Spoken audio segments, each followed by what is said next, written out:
Welcome, Red Knight.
Hello and good evening there. We will get started here tonight with Flowers for Algernon on the final part. Bit tired again, sorry, dealing with the frame drop there. The internet not exactly stable, but it is leveling out, so it should be fine. Should be just fine.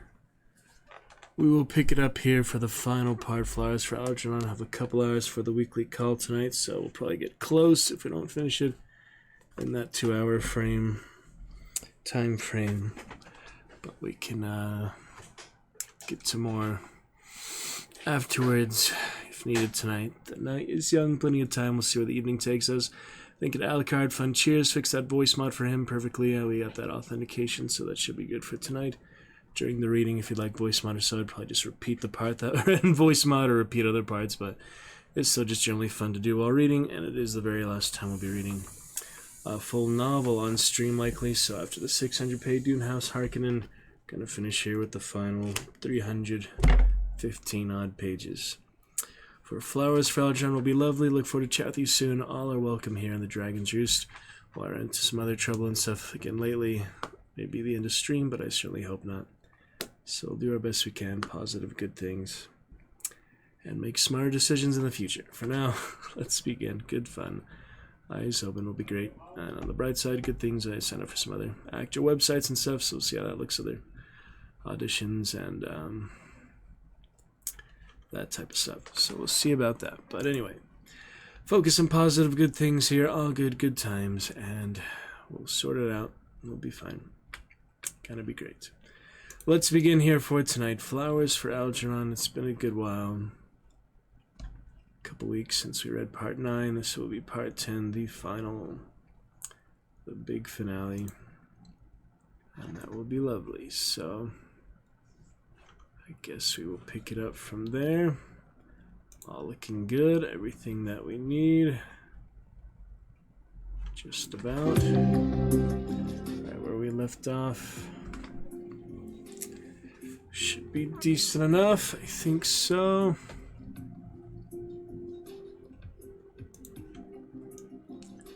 Was editing the playlist a bit there because part did not need to be capitalized, so I fixed all that, the entire YouTube playlist, so that should be good too. Thank you to Alucard, good fun yesterday. New Zealand, Wellington, amazing dragon champion, and good times. We should be set for now. Let's go ahead and pick it up where we left off. Recap here on the last part. Oh yeah, we were at the meeting with the mothers, so we kind of left off mid-chapter. Pick it up from there. We've got about 50 pages to read tonight. We'll enjoy it and finish it off. So, where we left off here, and then we'll just pick it straight back up into the next. Eyes open, onward. Looking forward to discuss science and general intelligence with you soon. Here we go. I tried to keep talking, babbling so she wouldn't close the door. I tried to tell her the whole thing, all at once. They changed me, performed an operation on me, and made me different, the way you always wanted me to be. Didn't you read about it in the newspapers? A scientific experiment that changes your capacity for intelligence, and I'm the first one they tried it on. Very quick stream test to make sure we're fine. Steady Tilly. I look forward to watch the movie versions. I haven't seen them before. Just read this in grade school, the shorter version, so it'll be good. Almost no delay, that's good. Frame drop is leveling out, under 5% now. It should be great. Can't you understand? Why are you looking at me that way? I'm smart now, smarter than Norma, or Uncle Herman, or Matt. I know things even college professors don't know. Talk to me. You can be proud of me now and tell all the neighbors.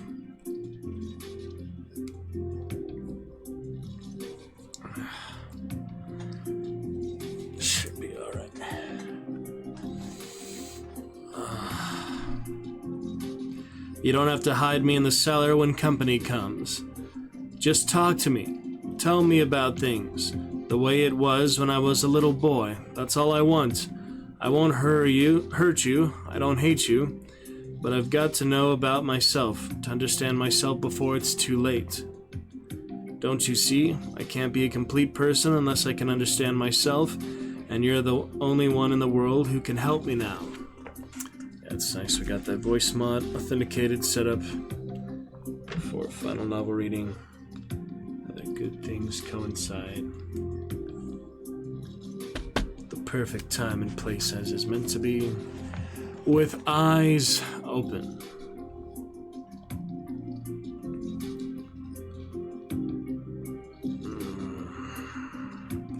You're the only one in the world who can help me now. Let me come in and sit down for a little while. It was the way I spoke rather than what I said that hypnotized her. She stood there in the doorway and stared at me. Without thinking, I pulled my bloody hand out of my pocket, and clinched it in my pleading.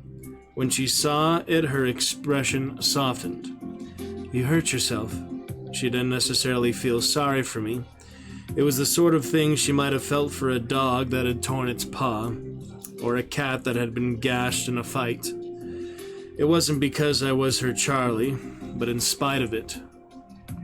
"Come in and wash it. I've got some bandage and iodine." I followed her to the cracked sink with the corrugated drain board, at which she had so often washed my face and hands after I came in from the backyard, or when I was ready to eat or go to sleep. She watched me roll up my sleeves. "You shouldn't have broke the window. The landlord's gonna be sore, and I don't have enough money to pay for it."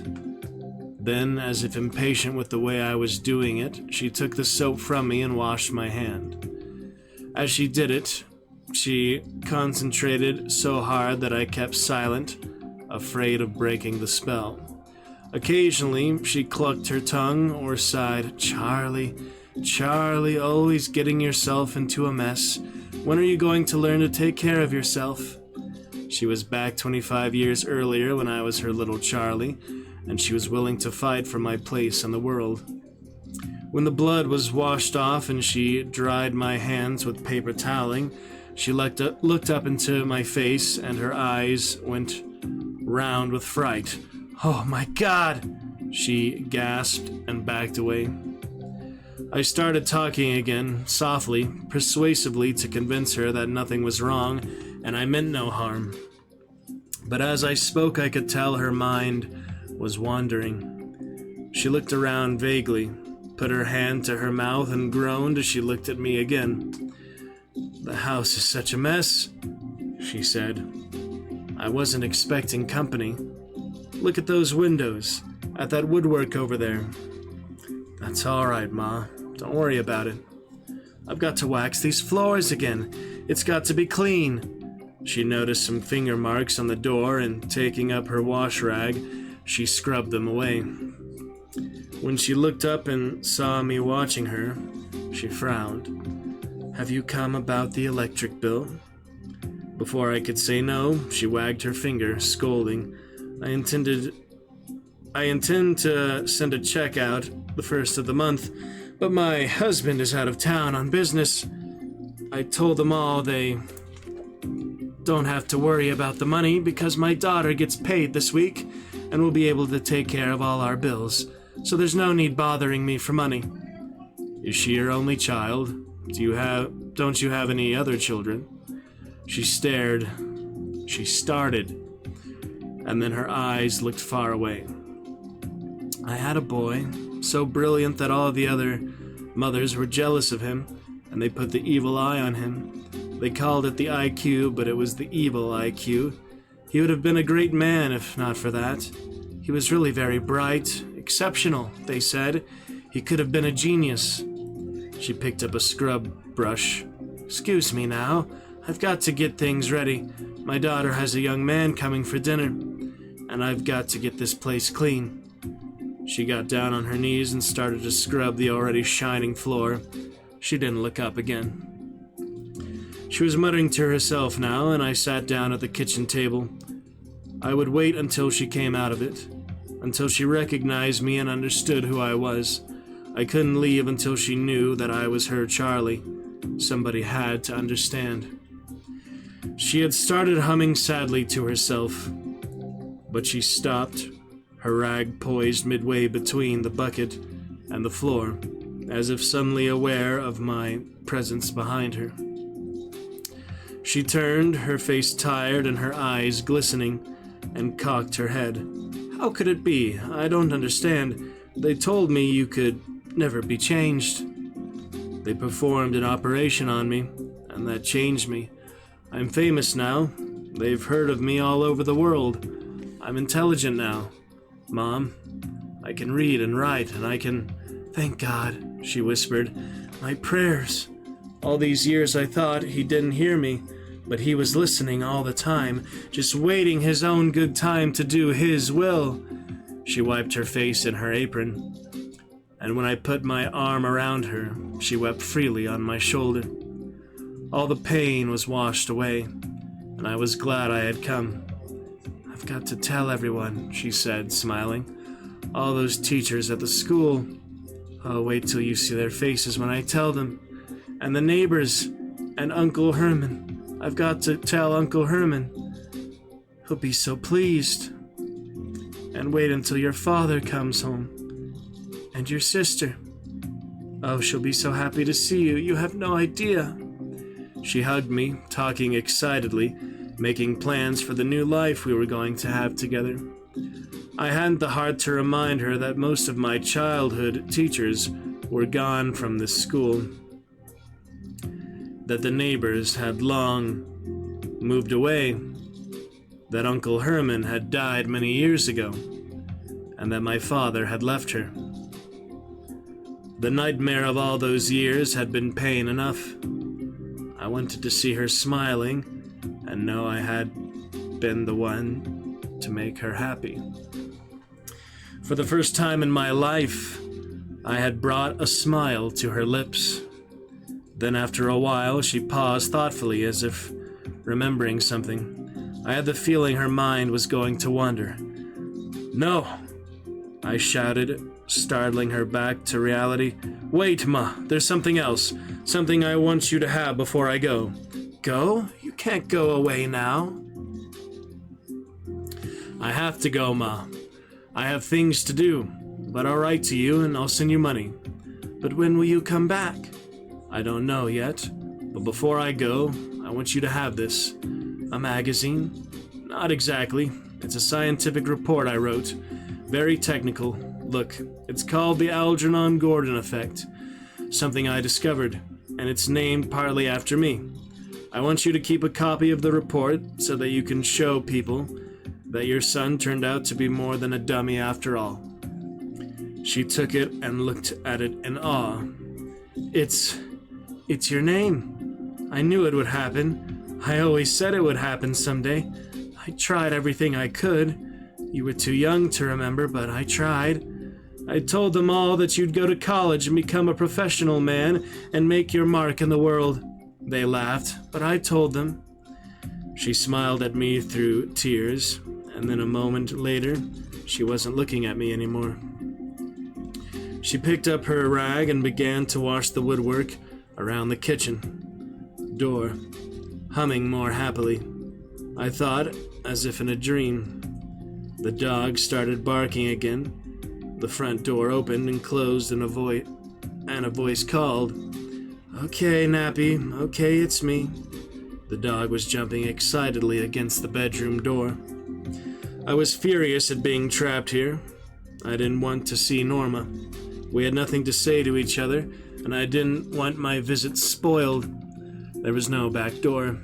The only way would be to climb out the window in the backyard and go over the fence, but someone might mistake me for a burglar. As I heard her key in the door, I whispered to my mother. I don't know why. Norma's home. I touched her arm, but she didn't hear me. She was too busy humming to herself as she washed the woodwork. The door opened. Norma saw me and frowned. She didn't recognize me at first. It was dim. The lights hadn't been turned on. Putting down the shopping bag she was carrying, she switched on the light. "Who are you?"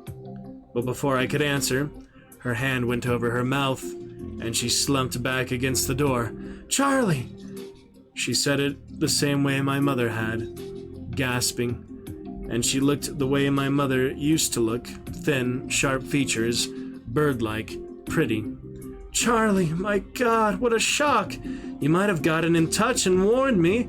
You should have called. I don't know what to say." She looked at my mother, sitting on the floor near the sink. "Is she all right? You didn't shock her or anything?" She came out of it for a while. We had a little talk. "I'm glad. She doesn't remember much these days. It's old age, senility. Dr. Portman wants me to put her into a nursing home, but I can't do it. I can't stand to think of her in one of those institutions." She opened the bedroom door to let the dog out, and when he jumped and whined joyously, she picked him up and hugged him. I just can't do that to my own mother." Then she smiled at me uncertainly. "Well, what a surprise. I never dreamed. Let me look at you. I never would have recognized you.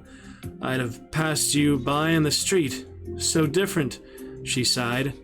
"I'm glad to see you, Charlie." "Are you? I didn't think you'd want to see me again."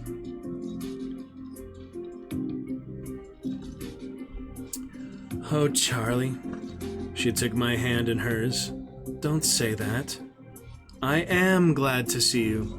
I've been expecting you. I didn't know when, but I knew someday you'd come back. Ever since I read that you had run away in Chicago." She pulled back to look up at me. "You don't know how I've thought about you and wondered where you were and what you were doing. Until that professor came here when was it? Last March? Just 7 months ago. I had no idea you were still alive. She told me you died in Warren. I believed it all these years. When they told me you were alive and they needed you for the experiment, I didn't know what to do. Professor Nemur, is that his name? Wouldn't let me see you. He was afraid to upset you before the operation. But when I saw in the papers that it worked and you had become a genius, oh my, you don't know what it felt like to read about that. I told all the people in my office and the girls at my bridge club. I showed them your picture in the paper and I told them you'd be coming back here to see us one day. And you have. You really have. You didn't forget us." She hugged me again. "Oh, Charlie, Charlie. It's so wonderful to find all of a sudden I've got a big brother. You have no idea. Sit down. Let me make you something to eat. You've got to tell me all about it and what your plans are. I don't know where to start asking questions."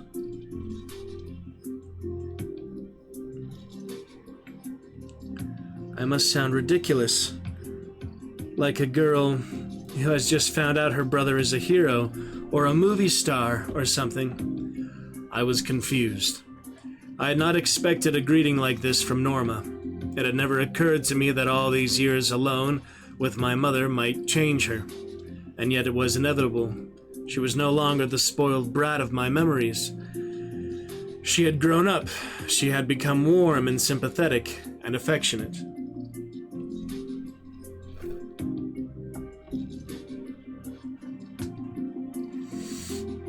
We talked. Ironic to sit there with my sister, the two of us talking about my mother, right there in the room with us, as if she wasn't there. Whenever Norma would refer to their life together, I'd look to see if Rose was listening.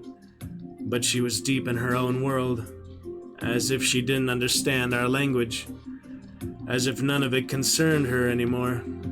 She drifted around the kitchen, like a ghost, picking things up, putting things away without ever getting in the way. It was frightening.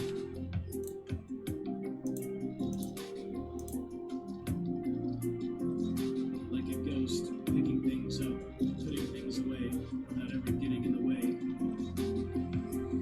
It was frightening.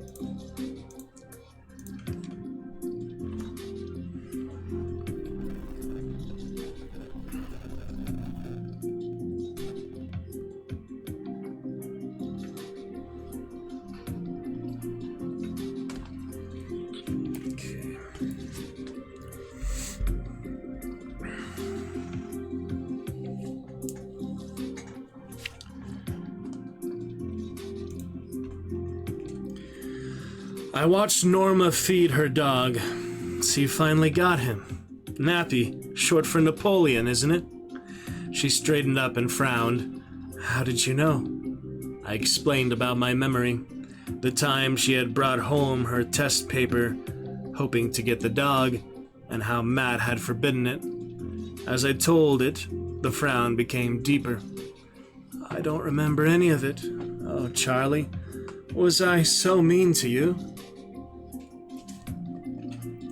There's one memory I'm curious about.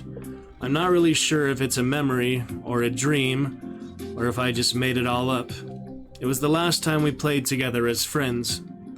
We were in the basement, and we were playing a game with the lampshades on our heads, pretending we were Chinese coolies, jumping up and down on an old mattress.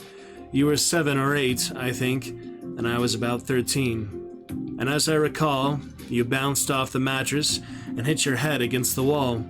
It wasn't very hard, just a bump, but Mom and Dad came running down because you were screaming and you said I was trying to kill you. She blamed Matt for not watching me, for leaving us alone together, and she beat me with a strap until I was nearly unconscious. Do you remember it? Did it really happen that way? Norma was fascinated by my description of the memory, as if it awakened sleeping images. It's all so vague, you know. I thought that was my dream. I remember us wearing the lampshades and jumping up and down on the mattresses. She stared out of the window. I hated you because they fussed over you all the time.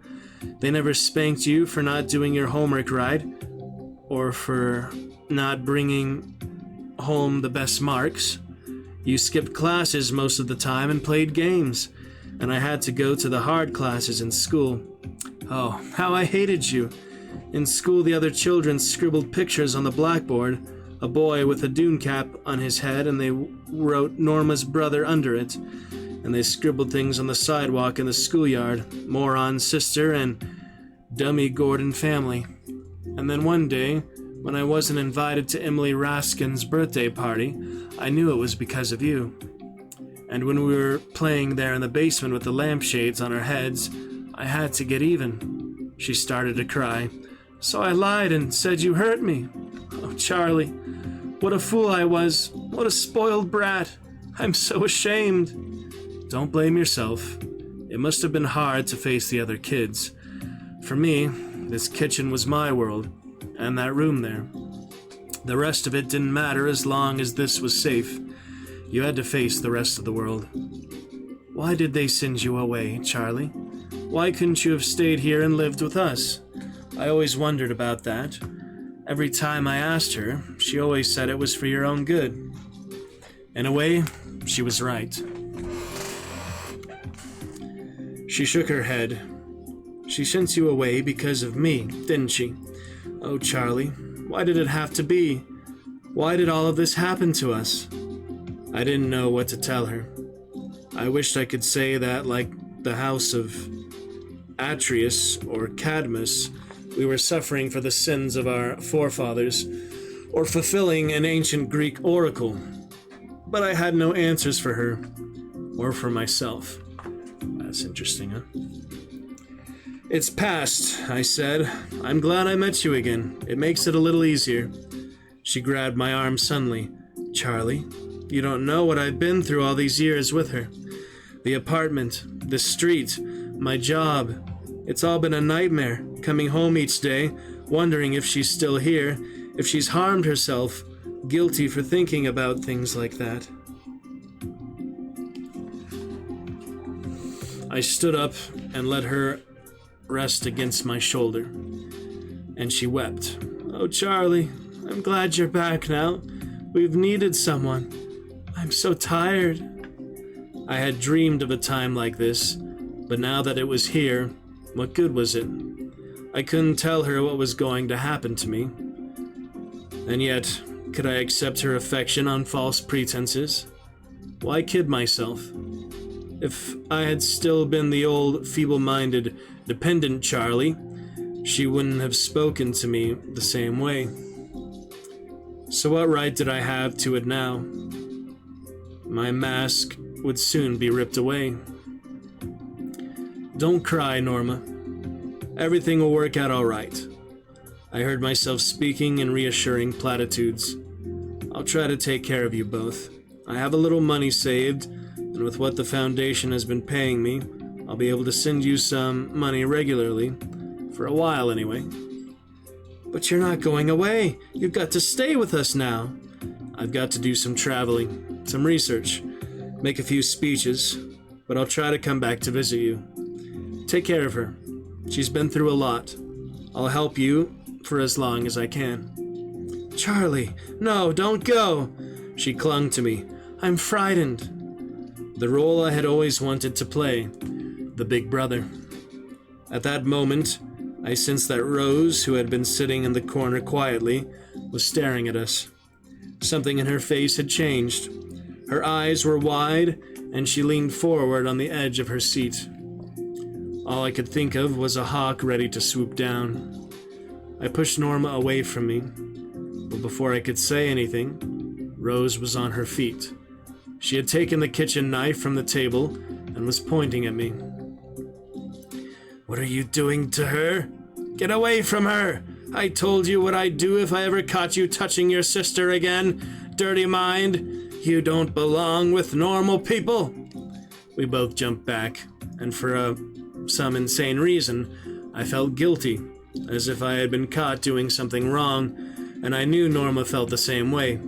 It was as if my mother's accusation had made it true, that we were doing something obscene. Norma screamed at her, "Mother, put down that knife!" Seeing Rose standing there with the knife brought back the picture of that night she had forced Matt to take me away. She was reliving that now. I couldn't speak or move. The nausea swept over me, the choking tension, the buzzing in my ears, my stomach knotting and stretching as if it wanted to tear itself out of my body. She had a knife, and Alice had a knife, and my father had a knife, and Dr. Strauss had a knife. Fortunately, Norma had the presence of mind to take it away from her, but she couldn't erase the fear in Rose's eyes as she screamed at me. "Get him out of here! He's got no right to look at his sister with sex in his mind." Rose screamed and sank back into the chair, weeping. I didn't know what to say, and neither did Norma. We were both embarrassed. Now she knew why I had been sent away. I wondered if I had ever done anything to justify my mother's fear. There were no such memories, but how could I be sure there weren't horrible thoughts repressed behind the barriers of my tortured conscience? In the sealed-off passageways, beyond blind alleys, that I would never see. Possibly I will never know. Whatever the truth is, I must not hate Rose for protecting Norma. I must understand the way she saw it. Unless I forgive her, I will have nothing.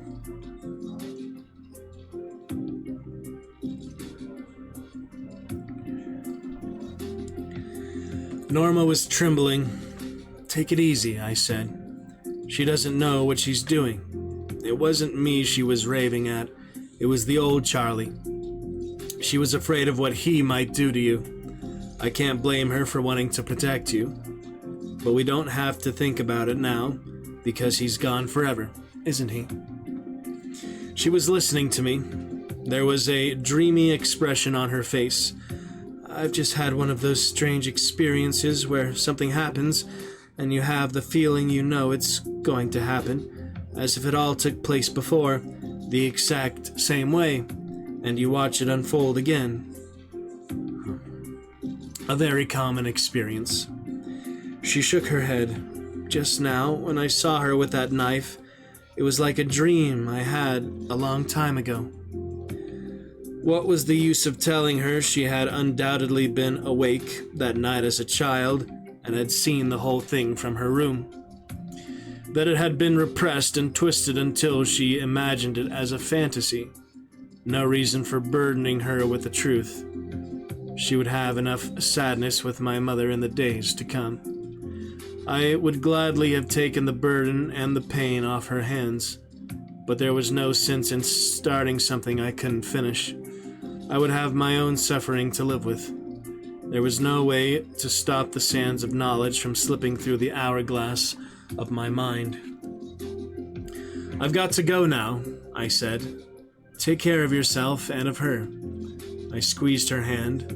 As I went out, Napoleon barked at me. I held it in for as long as I could, but when I reached the street, it was impossible. It's hard to write it down, but people turned to look at me, as I walked back to the car, crying like a child. I couldn't help myself, and I didn't care. As I walked, the ridiculous words drummed themselves into my head over and over again, rising to the rhythm of a buzzing noise. 3 blind mice, 3 blind mice, see how they run, see how they run. They all ran after the farmer's wife. She cut off their tails with a carving knife. Did you ever see such a sight in your life as 3 blind mice? I tried to shut it out of my ears, but I couldn't. And once when I turned to look back at the house and the porch, I saw the face of a boy staring at me, his cheek pressed against the window pane. Progress Report 17, October 3rd. Downhill. Thoughts of suicide to stop it all now while I am still in control and aware of the world around me. But then I think of Charlie waiting at the window. His life is not mine to throw away. I've just borrowed it for a while, and now I'm being asked to return it. Yeah, I do remember that from grade school too. Thoughts of suicide. He goes to the diner before it. And the final part I remember too, just based on the title basically. It's all coming together, you know. That should be alright. Being asked to return it. I must remember I'm the only person this ever happened to. As long as I can, I've got to keep putting down my thoughts and feelings. These progress reports are Charlie, Gordon's contribution to mankind. I've become edgy and irritable, having fights with people in this building about playing the hi-fi set late at night. I've been doing that a lot since I've stopped playing the piano. It isn't right to keep it going all hours, but I do it to keep myself awake. I know I should sleep, but I begrudge every second of waking time. It's not just because of the nightmares, it's because I'm afraid of letting go. I tell myself there'll be time enough to sleep later, when it's dark. Mr. Werner in the apartment below never used to complain, but now he's always banging on the pipes or on the ceiling of his apartment so that I hear the pounding beneath my feet. I ignored it at first, but last night he came up in his bathrobe. We quarreled, and I slammed the door in his face. An hour later, he was back with a policeman who told me I couldn't play records that loudly at 4 a.m. The smile on Werner's face so enraged me that it was all I could do to keep from hitting him. When they left, I smashed all the records and the machine. I've been kidding myself anyway. I don't really like that kind of music anymore. October 4th. Strangest therapy session I've ever had. Strauss was upset. It was something he hadn't expected either. I never had. What happened, I don't dare call it a memory, was a psychic experience or a hallucination. Psychic. I won't attempt to explain or interpret it, but will only record what happened. I was touchy when I came into his office, but he pretended not to notice. I lay down on the couch immediately, and he, as usual, took his seat to one side and a little behind me, just out of sight, and waited for me to begin the ritual of pouring out all the accumulated poisons of the mind. I peered back at him over my head. He looked tired and flabby, and somehow he reminded me of Matt sitting on his barber's chair, waiting for customers.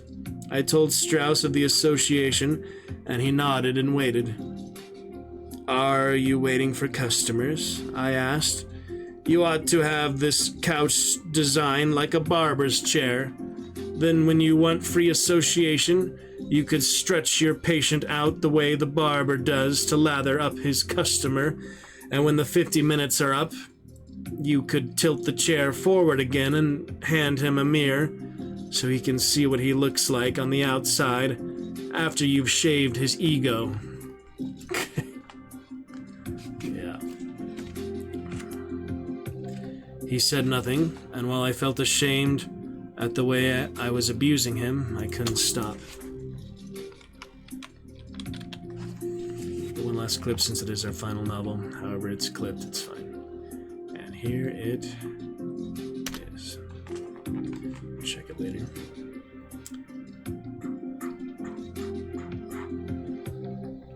Then your patient could come in at each session and say, "A little off the top of my anxiety, please," or "Don't trim the superego too close if you don't mind." Or he might even come in for an egg shampoo. I mean, ego shampoo. Aha! Did you notice that slip of the tongue, doctor? Make a note of it. I said I wanted an egg shampoo instead of an ego shampoo. Egg, ego, close, aren't they? Does that mean I want to be washed clean of my sins? Reborn? Is it baptism symbolism? Or are we shaving too close? Does an idiot have an id? I waited for a reaction, but he just shifted in his chair. Are you awake? I asked. I'm listening, Charlie. Only listening? Don't you ever get angry? Why do you want me to be angry with you? I sighed. Stolid Strauss, unmovable. I'll tell you something. I'm sick and tired of coming here. What's the sense of therapy anymore? You know as well as I do what's going to happen. But I think you don't want to stop, he said. You want to go on with it, don't you? It's stupid, a waste of my time and yours. I lay there in the dim light and stared at the pattern of squares on the ceiling. Noise-absorbing tiles with thousands of tiny holes soaking up every word. Sound buried alive in little holes in the ceiling. I found myself becoming lightheaded. My mind was a blank, and that was unusual because during therapy sessions, I always had a great deal of material to bring out and talk about. Dreams, memories, associations, problems, but now I felt isolated and empty.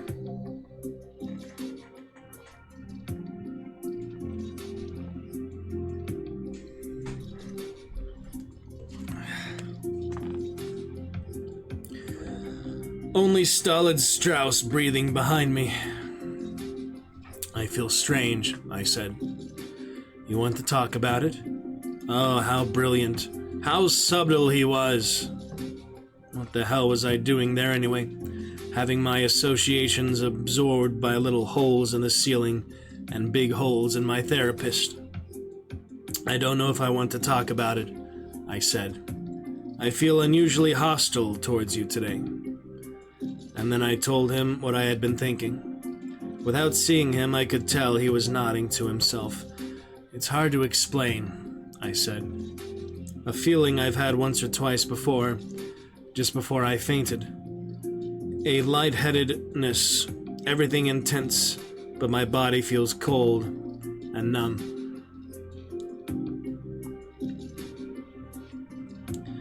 Go on, his voice had an edge of excitement. What else? I can't feel my body anymore. I'm numb. I have the feeling that Charlie is close by. My eyes are open. I'm sure of that. Are they? Yes, wide open. And yet I see a blue-white glow from the walls and the ceiling gathering into a shimmering ball.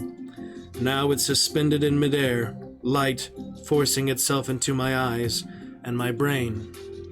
Everything in the room is aglow. I have the feeling of floating, or rather, expanding up and out. And yet, without looking down, I know my body is still here, on the couch. Is this a hallucination? Charlie, are you all right?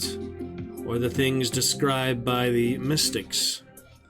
I hear his voice, but I don't want to answer him. It annoys me that he is there. I've got to ignore him, be passive and let this, whatever it is, fill me with the light and absorb me into itself. What do you see, Charlie? What's the matter? Upward, moving like a leaf in an upcurrent of warm air. Speeding, the atoms of my body hurtling away from each other. I grow lighter, less dense, and larger. Larger, exploding outward into the sun. I am an expanding universe swimming upward in a silent sea. Small at first, encompassing with my body the room, the building, the city, the country, until I know that if I look down I will see my shadow blotting out the earth. Light and unfeeling, drifting and expanding through time and space. And then, as I know I am about to pierce the crust of existence, like a flying fish leaping out of the sea, I feel the pull from below. It annoys me. I want to shake it off. On the verge of blending with the universe, I hear the whispers around the ridges of consciousness, and that ever so slight tug holds me to the finite and mortal world below. Slowly, as waves recede, my expanding spirit shrinks back into earthly dimensions. Not voluntarily, because I would prefer to lose myself, but I am pulled from below, back to myself, into myself, so that for just one moment I am on the couch again, fitting the fingers of my awareness into the glove of my flesh. And I know I can move this finger or wink that eye if I want to, but I don't want to move. I will not move. I wait and leave myself open, passive, to whatever this experience means. Charlie doesn't want me to pierce the upper curtain of the mind. Charlie doesn't want to know what lies beyond. Does he fear seeing God or seeing nothing? As I lie here waiting, the moment passes during which I am myself in myself, and again I lose all feeling of body or sensation. Charlie is drawing me down into myself.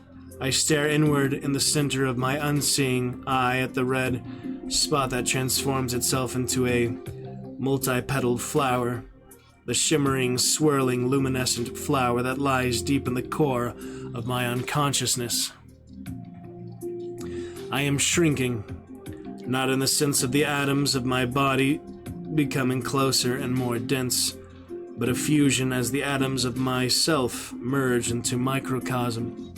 There will be great heat and unbearable light, the hell within hell, but I don't look at the light, only at the flower, unmultiplying, undividing itself back from the many toward one. And for an instant the shimmering flower turns into the golden disc twirling on a string, and then to the bubble of swirling rainbows.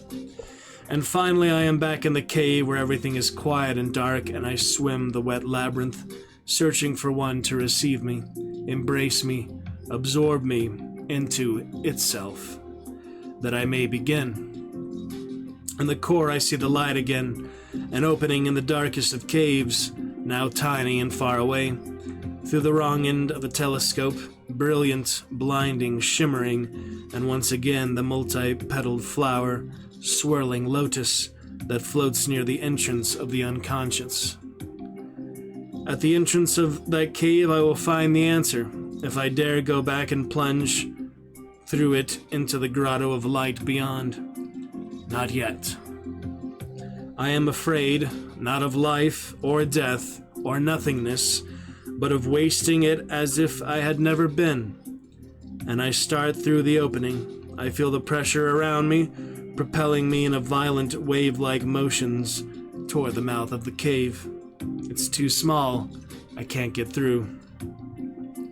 And suddenly I am hurled against the walls again and again, and forced through the opening where the light threatens to burst my eyes. Again, I know I will pierce the crust in that holy light. More than I can bear, pain as I have never known, and coldness and nausea, and the great buzzing over my head flapping like 1,000 wings.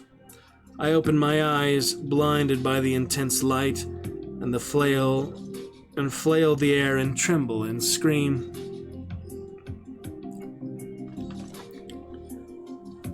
I came out of it at the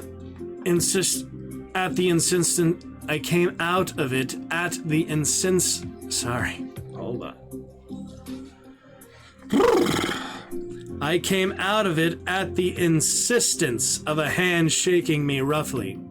Dr. Strauss. Thank God, he said when I looked into his eyes. You had me worried. I shook my head. I'm all right. I think maybe that's all for today. I got up and swayed as I regained my perspective. The room seemed very small. Not only for today, I said. I don't think I should have any more sessions. I don't want to see any more. He was upset, but he didn't try to talk me out of it. I took my hat and coat and left. And now, Plato's words mock me in the shadows on the ledge behind the flames. The men of the cave would say of him that up he went and down he came without his eyes. October 5th. Sitting down to type these reports is difficult, and I can't think with the tape recorder going. I keep putting it off for most of the day, but I know how important it is, and I've got to do it. I've told myself I won't have dinner until I sit down and write something. Anything. Professor Nemur sent for me again this morning. He wanted me at the lab for some tests, the kind I used to do. At first I figured it was only right, because they're still paying me, and it's important I have the record complete. But when I got down to Beekman and went through it all with Bert, I knew it would be too much for me.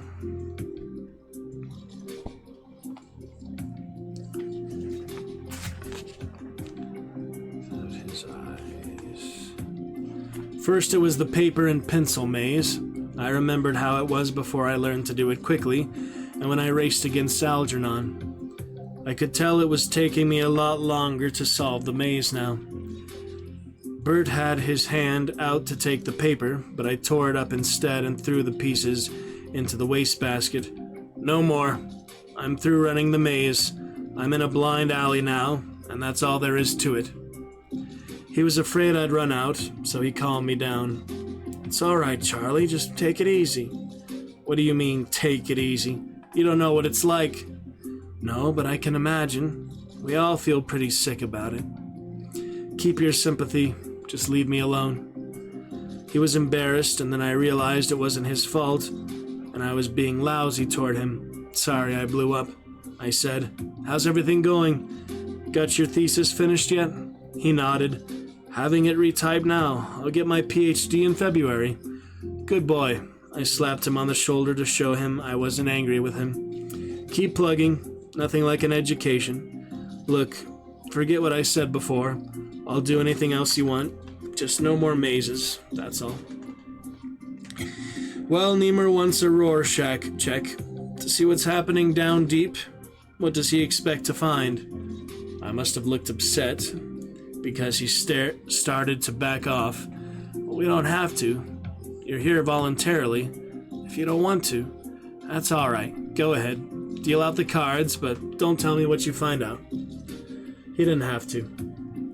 I knew enough about the Rorschach to know that it wasn't what you saw on the cards that counted, but how you reacted to them. As wholes or parts with movement or just motionless figures. With special attention to the color spots or ignoring them, with lots of ideas or just a few stereotyped responses. It's not valid, I said. I know what you're looking for. I know the kind of responses I'm supposed to have to create a certain picture of what my mind is like. All I've got to do is... He looked up at me, waiting.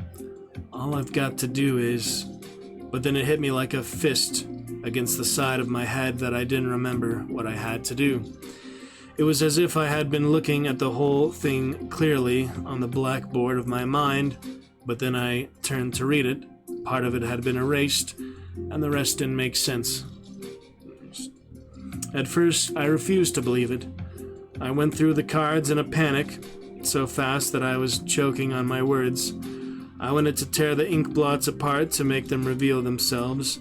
Somewhere in those ink blots there were answers I had known just a little while ago. Not really in the ink blots, but in the part of my mind that would give form and meaning to them and project my imprint on them. and I couldn't do it. I couldn't remember what I had to say. All missing. "That's a woman," I said, on her knees washing the floors. No, it's a man holding a knife. And even as I said it, I knew what I was saying, and I switched away and started off in another direction. Two figures tugging at something, like a doll, and each one is pulling so it looks as if they're going to tear it apart. And no, it's two faces staring at each other through the window, and I swept the cards off the table and got up. "No more tests. I don't want to take any more tests." "All right, Charlie, we'll stop for today." "Not just for today. I'm not coming back here anymore. Whatever there is left in me that you need, you can get that from the progress reports. I'm through running the maze. I'm not a guinea pig anymore. I've done enough. I want to be left alone now." "All right, Charlie, I understand." "No, you don't understand because it isn't happening to you. And no one can understand but me. I don't blame you. You've got your job to do and your PhD to get, and, oh yes, don't tell me. I know you're in this largely out of love of humanity, but still you've got your life to live, and we don't happen to belong on the same level. I passed your floor on the way up, and now I'm passing it on the way down, and I don't think I'll be taking this elevator again. So let's just say goodbye for now, and goodbye here and now. Don't you think you should talk to Doctor? Say goodbye to everyone for me, will you? I don't feel like facing any of them again."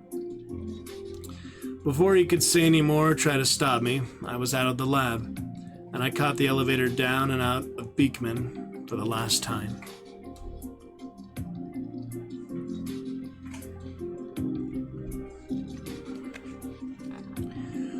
October 7th. Strauss tried to see me again this morning, but I wouldn't open the door. I want to be left to myself now. It's a strange sensation to pick up a book you read and enjoyed just a few months ago and discover you don't remember it. I recall how wonderful I thought Milton was. When I picked up Paradise Lost, I could only remember it was about Adam and Eve and the Tree of Knowledge, but now I couldn't make sense of it. I stood up and closed my eyes and saw Charlie.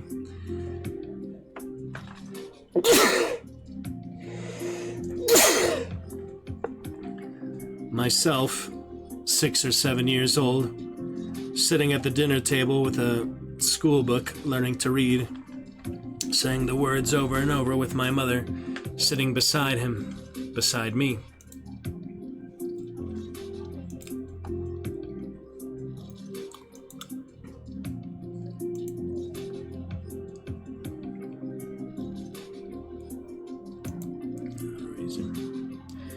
Try it again. See Jack, run, see Jack, see.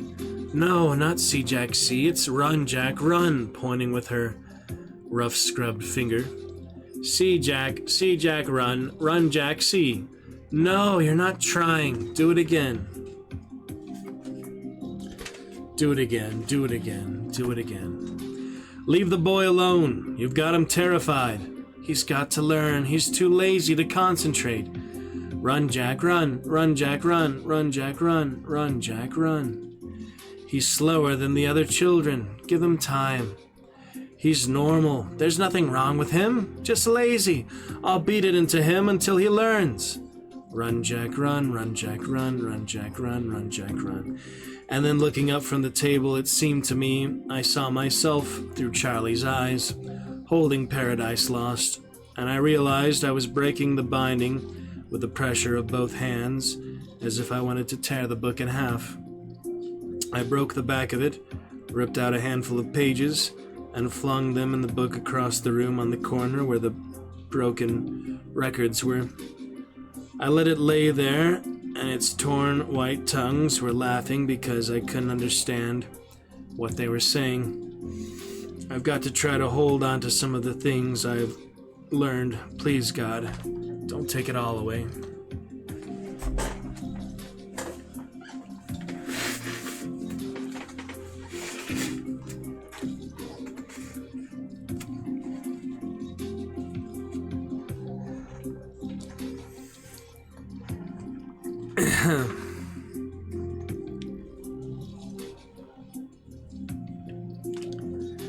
October 10th. Usually at night, I go out for walks, wander around the city. I don't know why, to see faces, I guess. Last night I couldn't remember where I lived. A policeman took me home. I have the strange feeling that this has all happened to me before, a long time ago. I don't want to write it down, but I keep reminding myself that I'm the only one in the world who can describe what happens when it goes this way. Instead of walking, I was floating through space, not clear and sharp, but with a gray film over everything. I know what's happening to me, but there is nothing I can do about it. I walk, or just stand on the sidewalk and watch people go by. Some of them look at me, and some of them don't, but nobody says anything to me. Except one night a man came up and asked if I wanted a girl. He took me to a place. He wanted $10 first, and I gave it to him, but he never came back. And then I remembered what a fool I was. October 11th.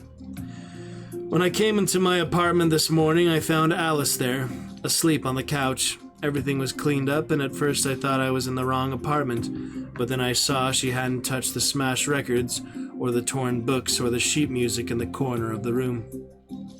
The floor creaked, and she woke up and looked at me. "Hi," she laughed. "Some night owl." "Not an owl, more of a dodo, a dumb dodo. How'd you get in here?"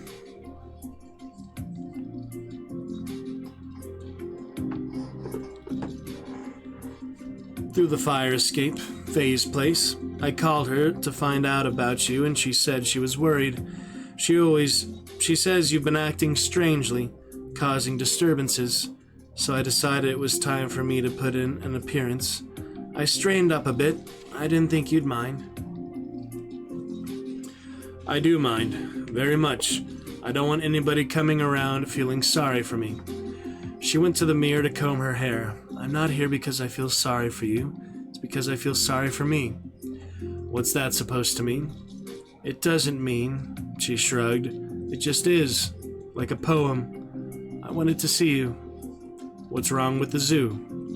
"Oh, come off it, Charlie. Don't fence with me. I waited long enough for you to come and get me. I decided to come to you." "Why?" "Because there's still time, and I want to spend it with you." "Is that a song?" "Charlie, don't laugh at me."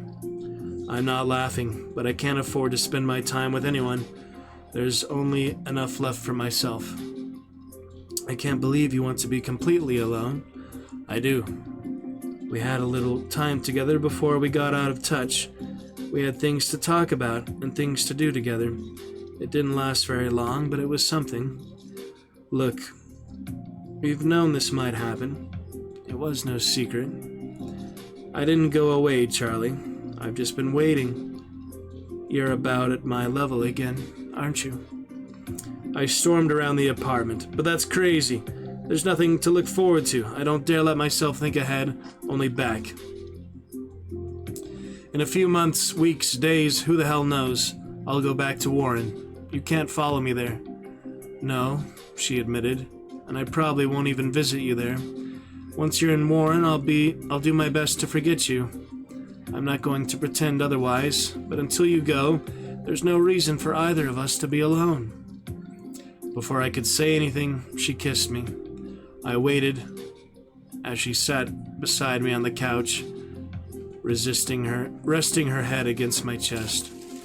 But the panic didn't come. Alice was a woman, but perhaps now Charlie would understand that she wasn't his mother or his sister. With the relief of knowing I had passed through a crisis, I sighed because there was nothing to hold me back. It was no time for fear or pretense, because it could never be this way with anyone else. All the barriers were gone. I had unwound the string she had given me and found my way out of the labyrinth to where she was waiting. I loved her with more than my body. I don't pretend to understand the mystery of love, but this time it was more than sex, more than using a woman's body. It was being lifted off the earth, outside fear and torment, being part of something greater than myself.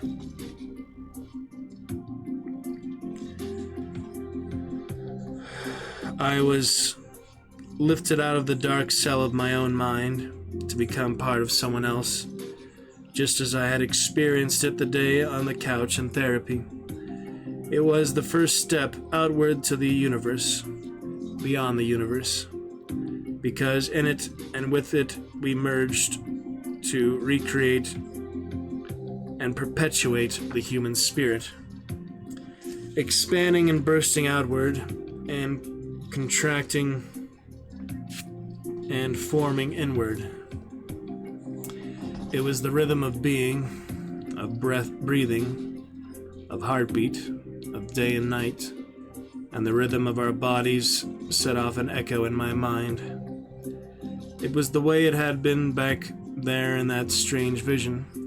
The gray murk lifted from my mind, and through it the light pierced into my brain. How strange that light should blind, and my body was absorbed back into a great sea of space, washed under in a strange baptism.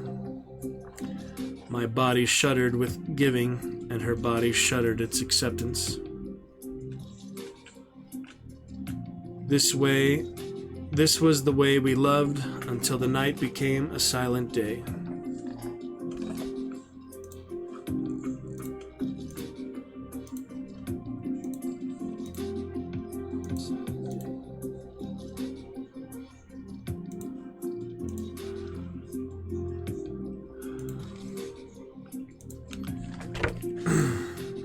And as I lay there with her, I could see how important physical love was, how necessary it was for us to be in each other's arms, giving and taking. The universe was exploding, each particle away from the next, hurtling us into dark and lonely space, eternally tearing us away from each other, child out of the womb, friend away from friend, moving from each other, each through his own pathway toward the goal box of solitary death. But this was the counterweight, the act of binding,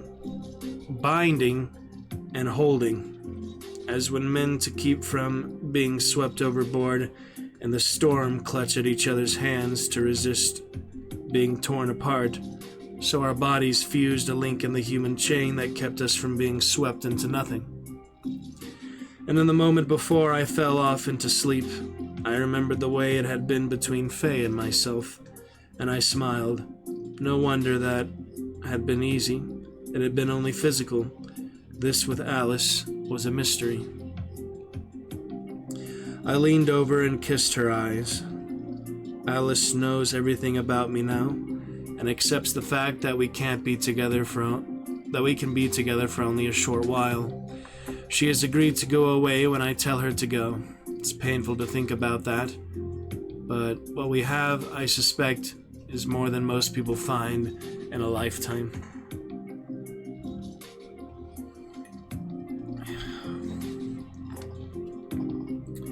October 14th. I wake up in the morning and don't know where I am or what I'm doing here. And then I see her beside me, and I remember. She senses when something is happening to me, and she moves quietly around the apartment, making breakfast, cleaning up the place, or going out and leaving me to myself, without any questions. We went to a concert this evening, but I got bored and we left in the middle. Can't seem to pay much attention anymore. I went because I know I used to like Stravinsky, but somehow I no longer have the patience for it. The only bad thing about having Alice here with me is that now I feel I should fight this thing. I want to stop time, freeze myself at this level, and never let go of her. October 17th. Why can't I remember? I've got to try to resist this slackness. Alice tells me I lie in bed for days and don't seem to know who or where I am. Then it all comes back and I recognize her and remember what's happening. fugues of amnesia, symptoms of a second childhood. What do they call it? Senility. I can watch it coming on. Also cruelly logical, the result of speeding up all the processes of the mind. I learned so much so fast, and now my mind is deteriorating rapidly. What if I won't let it happen? What if I fight it? Think of those people at Warren. The empty smiles, the blank expressions, everyone laughing at them. Little Charlie Gordon staring at me through the window, waiting. Please, not that again. October 18th. I'm forgetting things I learned recently. It seems to be following the classic pattern. The last things learned are first things forgotten. Or is that the pattern? Better look it up again. Reread my paper on the Algernon Gordon effect, and even though I know I wrote it, I keep feeling it was written by somebody else. Most of it I don't even understand. But why am I so irritable, especially when Alice is so good to me? She keeps the place neat and clean, always putting my things away and washing dishes and scrubbing floors. I shouldn't have shouted at her the way I did this morning because it made her cry. I didn't want that to happen. But she couldn't have picked up the broken records and the music and the book and put them all neatly into a box. She shouldn't have. That made me furious. I don't want anyone to touch any of those things. I want to see them pile up. I want them to remind me of what I'm leaving behind. I kicked the box and scattered the stuff all over the floor, and I told her to leave them just the way they were. Foolish. No reason for it. I guess I got sore because I knew she thought it was silly to keep those things, and she didn't tell me she thought it was silly. She just pretended it was perfectly normal. She's humoring me. And when I saw the box, I remembered the boy at Warren and the lousy lamp he made me, and the way we were all humoring him, pretending he had done something wonderful when he hadn't. That was what she was doing to me, and I couldn't stand it. When she went to the bedroom and cried, I felt bad about it, and I told her it was all my fault. I don't deserve someone as good as her. Why can't I control myself just enough to keep on loving her? Just enough.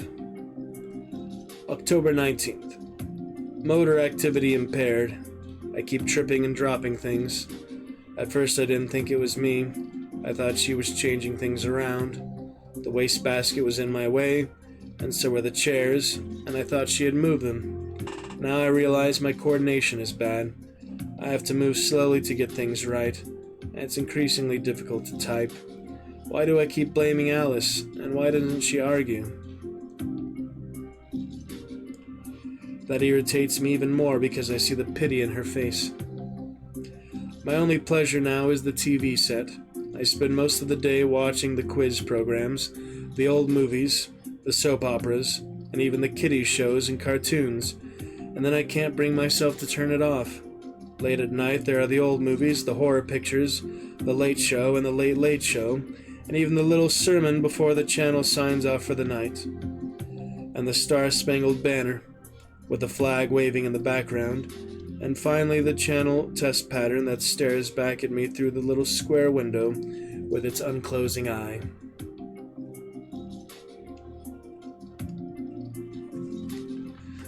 Why am I always looking at life through a window? And after it's all over, I'm sick with myself because there is so little time left for me to read and write and think. And because I should know better than to drug my mind with this dishonest stuff that's aimed at the child in me, especially me, because the child in me is reclaiming my mind. I know all this, but when Alice tells me I shouldn't waste my time, I get angry and tell her to leave me alone. I have a feeling I'm watching because it's important for me not to think, not to remember about the bakery. and my mother and father and Norma. I don't want to remember any more of the past. I had a terrible shock today. Picked up a copy of an article I had used in my research, Kruger's Übers Psychische Ganzit, to see if he would help me understand the paper I wrote and what I had done in it. First I thought there was something wrong with my eyes. Then I realized I could no longer read German. Tested myself in other languages. All gone. October 21st. Alice is gone. Let's see if I can remember. It started when she said we couldn't live like this with the torn books and papers and records all over the floor and the place in such a mess. Leave everything the way it is, I warned her. Why do you want to live this way? I want everything where I put it. I want to see it all out there. All out here. You don't know what it's like to have something happening inside you that you can't see and can't control, and know it's all slipping through your fingers. You're right, I never said I could understand the things that were happening to you. Not when you became too intelligent for me, and not now. But I'll tell you one thing, before you had the operation, you weren't like this. You didn't wallow in your own filth and self-pity. You didn't pollute your own mind by sitting in front of the TV set all day and night. You didn't snarl and snap at people. There was something about you that made us respect you. Yes, even as you were. You had something I had never seen in a retarded person before. I don't regret the experiment. Neither do I. But you've lost something you had before. You had a smile. An empty, stupid smile. No, a warm, real smile, because you wanted people to like you. And they played tricks on me and laughed at me. Yes, but even though you didn't understand why they were laughing, you sensed that if they could laugh at you, they would like you, and you wanted them to like you. You acted like a child, and you even laughed at yourself along with them. I don't feel like laughing at myself right now, if you don't mind. She was trying to keep from crying. I think I wanted to make her cry. Maybe that's why it was so important for me to learn. I thought it would make people like me. I thought I would have friends.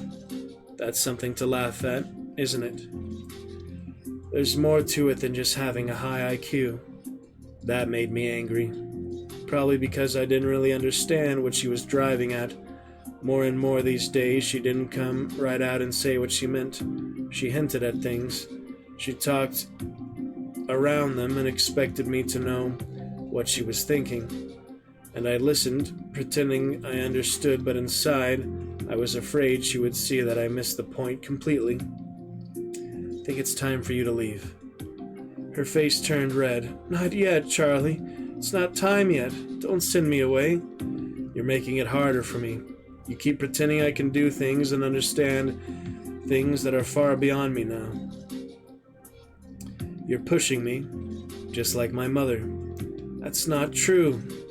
Everything you do says it. The way you pick up and clean up after me. The way you leave books around that you think will get me interested in reading again. The way you talk to me about the news to get me thinking. You say it doesn't matter, but everything you do shows me how much it matters. Shows how much. Always the school teacher.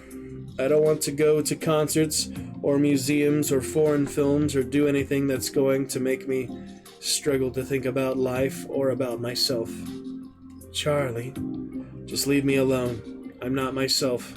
I'm falling apart and I don't want you here. That made her cry. This afternoon she packed her bags and left. The apartments feel quiet and empty now. October 25th. Deterioration progressing. I've given up using the typewriter. Coordination is too bad. From now on, I'll have to write out these reports in longhand. I thought a lot about the things Alice said, and then it hit me that if I kept on reading and learning new things, even while I was forgetting the old ones, I would be able to keep some of my intelligence. I was on a down escalator now. If I stood still, I'd go all the way to the bottom, but if I started to run up, maybe I could at least stay in the same place. The important thing was to keep moving upward no matter what happened. So I went to the library and got out a lot of books to read. I've been reading a lot now. Most of the books are too hard for me, but I don't care. As long as I can keep reading, I'll learn new things, and I won't forget how to read. That's the most important thing. If I keep reading, maybe I can hold my own. Dr. Strauss came around the day Alice left, so I guess she told him about me. He pretended all he wanted was the progress reports, but I told him I would send them. I don't want him coming around here. I told him he doesn't have to be worried about me because when I think I won't be able to take care of myself anymore, I'll get on a train and go to Warren. I told him I'd rather just go by myself when the time comes. I tried to talk to Faye, but I can't. I can see she's afraid of me.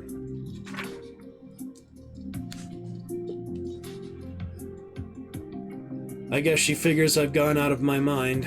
Last night she came home with somebody. He looked very young. This morning, the landlady, Mrs. Mooney, came up with a bowl of hot chicken soup and some chicken. She said she just thought she would look in on me and see if I was doing all right.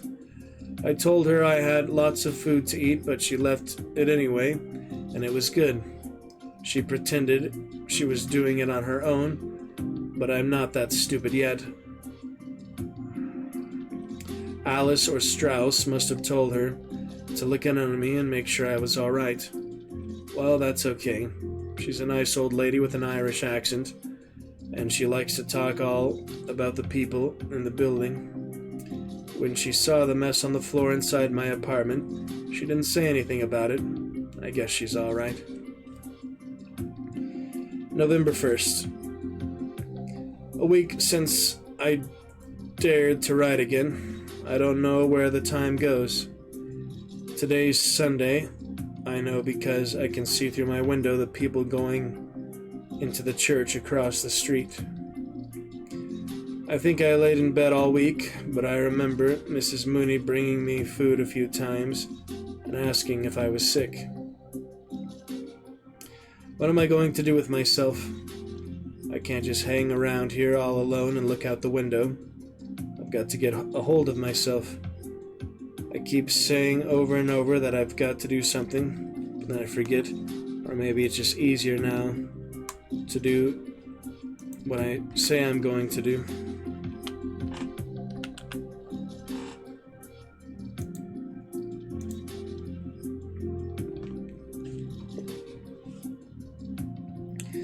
I still have some books from the library, but a lot of them are too hard for me. I read a lot of mystery stories now and books about kings and queens from old times. I read a book about a man who thought he was a knight and went out on an old horse with his friend. But no matter what he did, he always ended up getting beaten and hurt. Like when he thought the windmills were dragons. At first I thought it was a silly book because if he wasn't crazy, he could see the windmills weren't dragons and there is no such thing as sorcerers and enchanted castles. But then I remembered that there was something else it was all supposed to mean. Something the story didn't say but only hinted at. Like there was other meanings. But I don't know that. But I don't know what. That made me angry because I think I used to know. But I'm keeping up with my reading and learning new things every day, and I know it's going to help me. I know I should have written some progress reports before this, so they will know what's happening to me, but writing is harder. I have to look up even simple words in the dictionary now, and it makes me angry with myself. November 2nd. I forgot to write in yesterday's report about the woman from the building across the alley one floor down. I saw her through my kitchen window last week. I don't know her name or even what her top part looks like, but every night about 11 o'clock she goes into her bathroom to take a bath.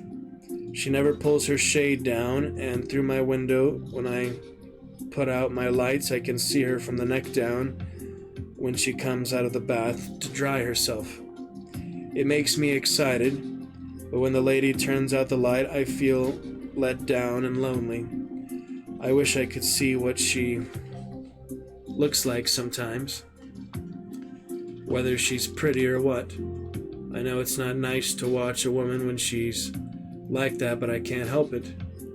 Anyway, what difference does it make to her if she doesn't know I'm watching? It's nearly 11 o'clock now, time for her bath, so I'd better go see. And different thing about that entry besides the grammars, there's no apostrophes, punctuation. There's no more of that. November 5th. Mrs. Mooney is very worried about me. She says the way I lay around all day and don't do anything, I remind her of her son before she threw him out of the house. She said she don't like loafers. If I'm sick is one thing, but if I'm a loafter, that's another thing, and she has no use for me. I told her I think I'm sick. I try to read a little bit every day, mostly stories, but sometimes I have to read the same thing over and over again because I don't know what it means, and it's hard to write. I know I should look up all the words in the dictionary, but I'm so tired all the time. Then I got the idea that I would only use the easy words instead of the long, hard ones. That saves time. It's getting chilly out, but I still put flowers on Algernon's grave.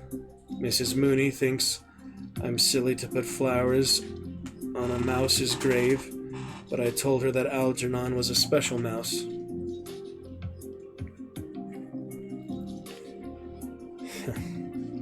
I went over to visit Faye across the hall, but she told me to go away and not come back. She put a new lock on her door.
November 9th, Sunday again. I don't have anything to do to keep me busy now because the TV is broke and I keep forgetting to get it fixed. I think I lost this month's check from the college. I don't remember. I get awful headaches and aspirin doesn't help much. Mrs. Mooney believes now that I'm really sick and she feels very sorry for me. She's a wonderful woman whenever someone is sick. It's getting so cold out now that I've got to wear 2 sweaters. The lady across the way pulls down her window shade now so I can't watch her anymore. My lousy luck. And sorry is spelled with 1 R there as well.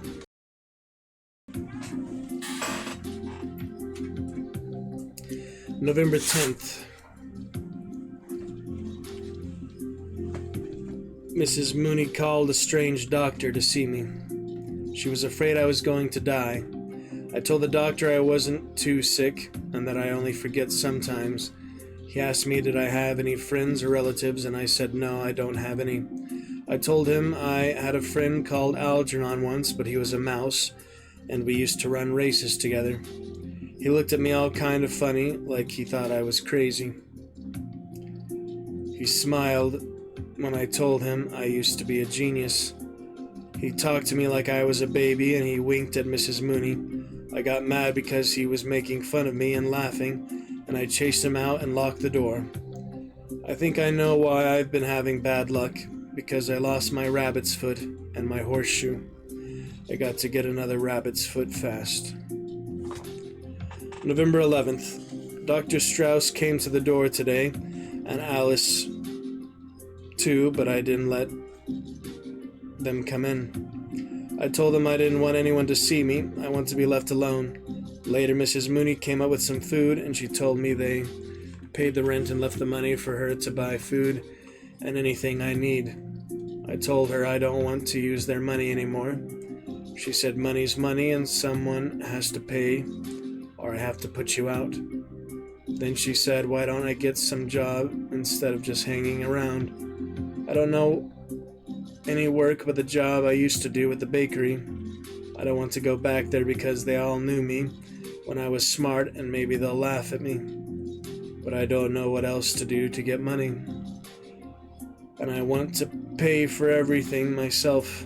I am strong and I can work. If I can't take care of myself, I'll go to Warren. I won't take charity from anybody. November 15th. I was looking at some of my old progress reports, and it's very strange, but I can't read what I wrote. I can make out some of the words, but they don't make sense. I think I wrote them, but I don't remember so good. I get tired very fast when I try to read some of the books I bought in the drugstore, except the ones with the pictures of the pretty girls. I like to look at them, but I have funny dreams about them. It's not nice. I won't buy them anymore. I saw in one of those books they got magic powder that can make you strong and smart and do lots of things. I think maybe I'll send away and buy some for myself. November 16th. Alice came to the door again, but I said, go away, I don't want to see you. She cried and cried too, but I wouldn't let her in because I didn't want her to laugh at me. I told her I didn't like her anymore, and I didn't want to be smart anymore either. That's not true, but I still love her, and I still want to be smart, but I had to say that so she would go away. Mrs. Mooney told me Alice brought some more money to look after me, and for the rent. I don't want that. I got to get a job. Please, please, don't let me forget how to read and write. November 18th. Mr. Donner was very nice when I came back and asked him for my old job at the bakery. First, he was very suspicious, but I told him what happened to me, and then he looked very sad and put his hand on my shoulder and said, Charlie, you got guts. Everybody looked at me when I came downstairs and started working in the toilet, sweeping it out like I used to do. I said to myself, Charlie, if they make fun of you, don't get sore because you remember they're not smart like you once thought they were. And besides, they were once your friends, and if they laughed at you, that don't mean anything because they liked you too. One of the new men who came to work there after I went away, his name is Meyer Klaus, did a bad thing to me. He came up to me when I was loading the sacks of flour, and he said, Hey Charlie, I hear you're a very smart fella. A real quiz kid. Say something intelligent. I felt bad because I could tell by the way he said it he was making fun of me. So I kept on with my work. But when he came over and grabbed me by the arm real hard and shouted at me, When I talk to you, boy, you better listen to me, or I could break your arm for you. He twisted my arm so it hurt, and I got scared. He was going to break it like he said, and he was laughing and twisting it, and I didn't know what to do. I got so afraid I felt like I was gonna cry, but I didn't, and then I had to go to the bathroom, something awful. My stomach was all twisting inside like I was gonna burst open if I didn't go right away, because I couldn't hold it back. I told him please let go because I got to go to the toilet, but he was just laughing at me, and I didn't know what to do, so I started crying. Let me go, and then I made it went in my pants, and it smelled bad, and I was crying. He let go of me, and made a sick face, and he looked scared then. He said, "For God's sake, I didn't mean anything, Charlie." But then Joe Carp came in and grabbed Klaus by the shirt and said, "Leave him alone, you lousy bastard, or I'll break your neck. Charlie is a good guy, and nobody's gonna start up with him without answering for it." I felt ashamed, and I ran to the toilet to clean myself and change my clothes. When I got back, Frank was there too, and Joe was telling him about it, and then Gimpy came in and they told him about it, and he said they'd get rid of Klaus. They were going to tell Mr. Donner to fire him. I told them I didn't think he should be fired and have to find another job because he had a wife and kid. And besides, he said he was sorry for what he did to me, and I remembered how sad I was when I had to get fired from the bakery and go away. I said Klaus should get a second chance because now he wouldn't do anything bad to me anymore. Later, Gimpy came over limping on his bad foot, and he said, "Charlie, if anyone bothers you or tries to take advantage, you call for me or Joe or Frank, and we'll set him straight. We all want you to remember that you got friends here, and don't you ever forget it." I said, "Thanks, Gimpy. That makes me feel good. It's good to have friends." November 21st. I did a dumb thing today. I forgot I wasn't in Miss Kinnian's class at the adult center anymore like I used to be. I went in and sat down in my old seat at the back of the room, and she looked at me funny as she said, "Charlie, where have you been?" So I said, "Hello, Miss Kinnian. I'm ready for my lesson today. Only I lost the book we was using." She started to cry and ran out of the room, and everybody looked at me.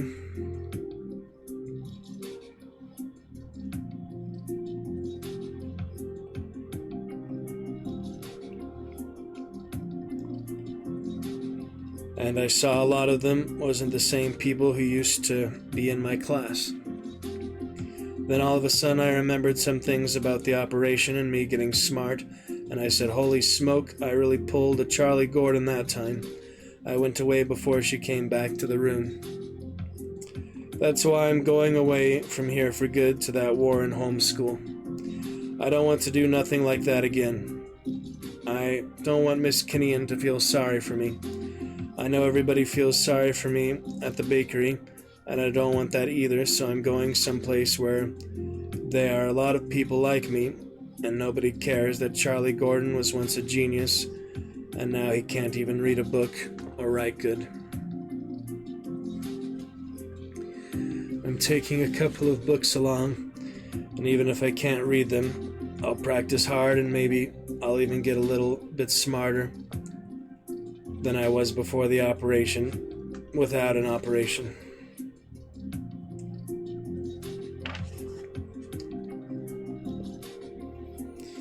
I got a new rabbit's foot, and a lucky penny, and even a little bit of that magic powder left, and maybe they will help me. If you ever read this, Miss Kinnian, don't be sorry for me. I'm glad I got a second chance in life, like you said, to be smart, because I learned a lot of things that I never even knew were in this world, and I'm grateful I saw it all even for a little bit. And I'm glad I found out all about my family and me. It was like I never had a family till I remembered about them and saw them, and now I know I had a family and I was a person just like everyone. I don't know why I'm dumb again, or what I did wrong. Maybe it's because I didn't try hard enough, or just somebody put the evil eye on me. But if I try and practice very hard, maybe I'll get a little smarter and know what all the words are. I remember a little bit how nice I had a feeling with the blue book that I read with a torn cover. And when I close my eyes, I think about the man who tore the book, and he looks like me, only he looks different, and he talks different, but I don't think it's me because it's like I see him from the window. Anyway, that's why I'm going to keep trying to get smart so I can have that feeling again. It's good to know things and be smart, and I wish I knew everything in the whole world. I wish I could be smart again right now. If I could, I would sit down and read all the time. Anyway, I bet I'm the first dumb person in the world who found out something important for science. I did something, but I don't remember what. So I guess it's like I did it for all the dumb people like me and Warren and all over the world. Goodbye, Miss Kinnian and Dr. Strauss and everybody. P.S. Please tell Professor Nemur not to be such a grouch when people laugh at him, and he would have more friends. It's easy to have friends if you let people laugh at you. I'm going to have lots of friends where I go.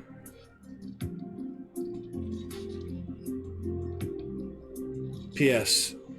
Please, if you get a chance, put some flowers on Algernon's grave in the backyard.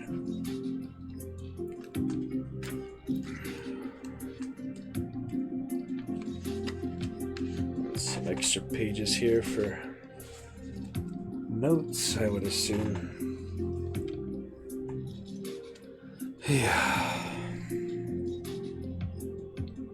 That is that.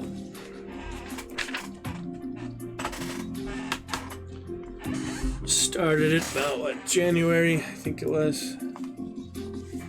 Finished on May 21st, 2025. After reading initially in grade school, way back in the day, there is flowers for Algernon for you. Done and done.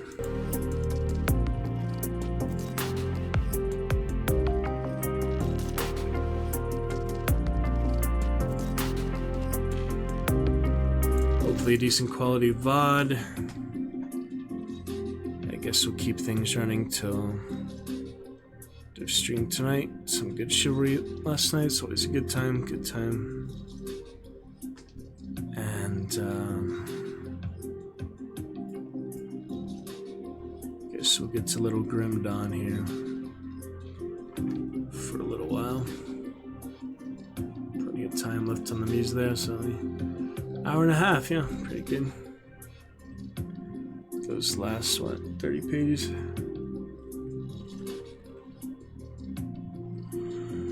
So,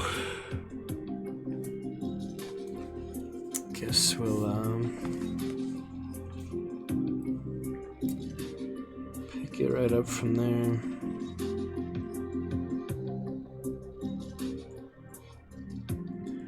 Script things, I guess I'll keep the podium, maybe read scripts and things on it. That's alright. Alright, get Grim Dawn started here. A few minutes. Then out the family call. And probably call it good after that. But that's the main flyers for Algernon. Hope you enjoyed. Very interesting.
take another look at it later tonight. Very brilliantly written, I believe. The last big reflection there was Plato, the cave, Plato's cave and such. That's his last real intelligent reflection before it became simpler, you know. But yeah, very brilliantly written there. Flowers for Algernon. Was glad to have finally read it in its entirety. Definitely read the simpler version grade school. Pretty sure that version left off a lot of the romance, things like that. I don't remember, you know, how short it was. I just remember definitely the main outlines, the main points of it. Pretty awesome. Daniel Keyes, passing just 11 years ago. It's pretty great. I had read a few other books, you know, it's not his only book, it's his best known one, but he had a writer's journal while he was writing it too, if you're really interested in it. And full. Interesting. The Milligan Wars. Yeah. Pretty interesting. Mine. That was a good one, yeah. I think that was a good one for our final novel on stream. We'll get to Little Grim Dawn here in the background here, 20 minutes when the call starts. Hope you enjoyed. I'll get that in our complete playlist here tonight. Look forward to chat with you soon. Keep the checkers at bay. Alucard was a lovely champion last night. That will keep us happy and excited for the rest of May, at least.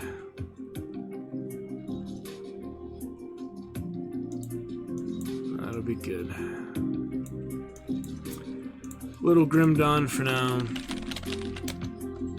The background in 20 minutes. We'll get back to those Chthonians and such before finally releasing Fangs of Asterkard when they're ready. Alright, it's been a couple weeks for that. Back to that for now. And good to go. Interesting there. Yeah, did enjoy finally reading in its entirety. It's definitely well thought out, well written. Of course, you know, protagonist's journey. Charlie in this case. A bit sad, but still interesting, still well made, still, you know, quite believable. They made it such a believable way, the way they wrote it out. Oh yeah, I tried the display capture from last night. Wolfenstein. Not the best, sorry about that. Alright, we'll piggyback with hardcore and I can figure out how to keep my basic character alive. For now, I'm just gonna go ahead for level 66 here, elite second playthrough for him. Figuring out all the models and things. Yeah, I turn down the volume a lot because I'll be on the call. It's alright. Put those headphones in later, possibly. Shall see. Hope you enjoyed the reading. That'll be the main part of the playlist. Good times, good things. Disclaimer that only feels good, no pain. No worries. Alright, I'll clear out the inventory first thing. I don't need any of these greens. So, yeah, I'm gonna go ahead and sell the greens. Narrow it down from there. Oh, you can sell that. Is that a quest item? I don't know. Blue Mace, Firestorm Scepter. Well, it looks cool. But go keep the purple for now. Unless it's better than the Channeler, which it is not. Yeah. It's lower damage. Wow, substantially less damage there. Barely any difference for that. Curious. Alright, don't need too many of these. Basic things, sure you can hear the music in the background just fine.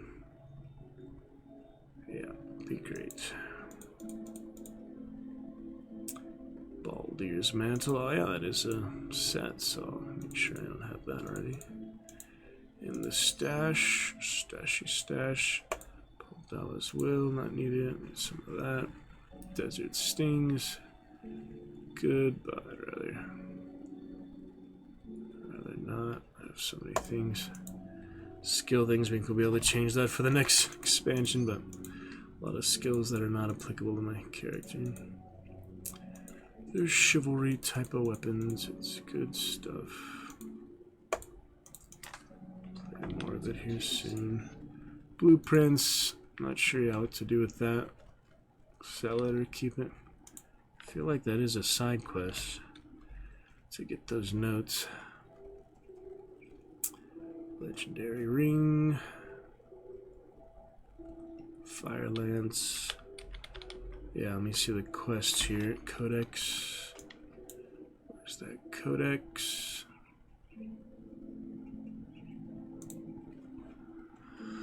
Codex here.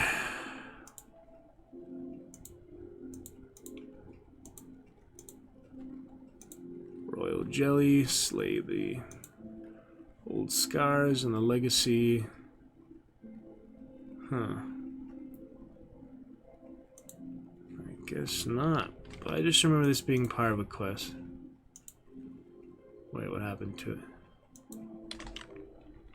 Did I really just destroy it? That doesn't make sense.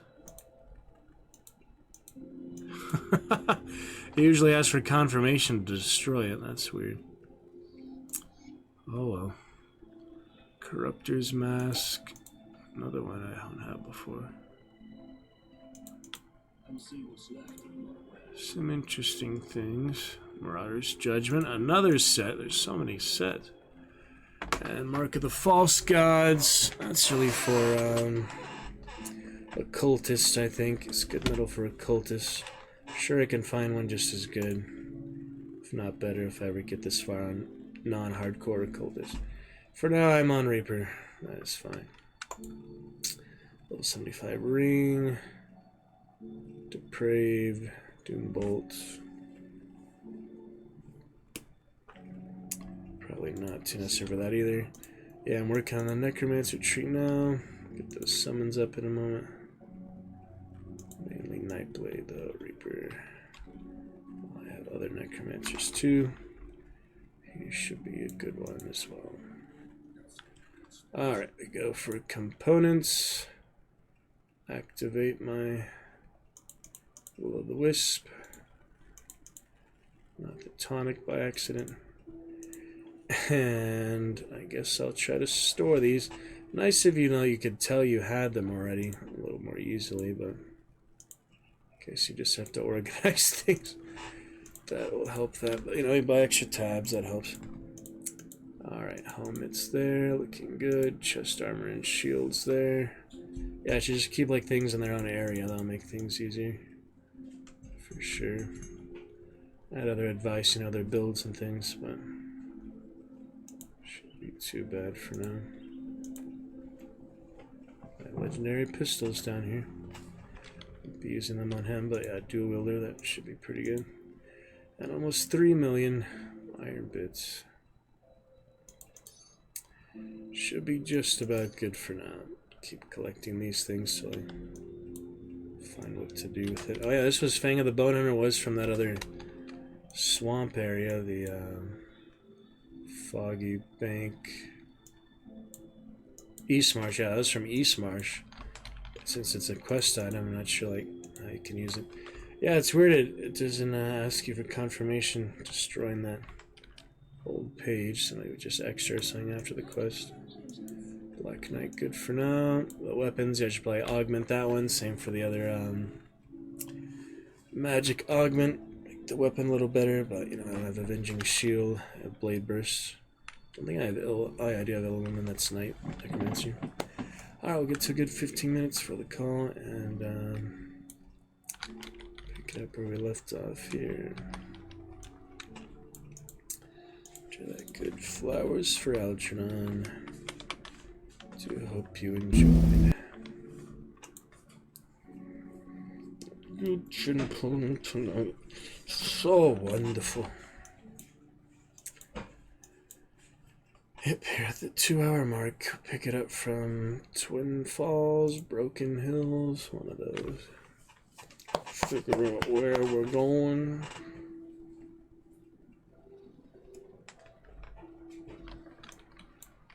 Alright. Oh dear, oh dear. I forgot my failsafe. Yeah, these guys are always so dangerous. Alright, this is the wrong one, so go back to the right one. It is not Twin Falls, it's lower down for some reason. Broken Hills. Yeah, core resistances are definitely not helping. No physical resistance right now. Probably the Skeleton Knights, just instantly knock you out. But the Nightblade, looking good. To kill every single enemy. I want to get the other Chthonians again. We'll get to hated for them. This character suit. More or less where I left off. Damn, they wiped out my summons quickly. Should be good here. Get that application audio capture. Could do that right now, I guess. It doesn't really make any difference what you hear on the mic. I mean, a little bit, but yeah, I changed it last time actually to Wolfenstein. I was finishing Wolfenstein last time. I'll do Grim Dawn. Done and done. Make sure it's working. Yep, it's working just fine. So you hear a little bit through the mic, but you know, That skill's not ready. before I go in the call, I need the mic anyway. So just a few minutes here. Yeah, it works like a charm. It's a nice beta application audio capture. Guess there's other ways to do it, but that would be fine for me. That skill's not ready. There's that lingering aether fire. Dangerous. Get some greens. Let me see what loot filter we have. Loot filter. Loot filter is something. Why is it hard to find it? Huh. Yeah, there we go. Loot filter. Oh, because I changed it. Toggle show items unassigned. What do you mean by that? You can at least look at them on the ground with Alt. I think works. Anyway, yeah, just common and magic. It's good enough.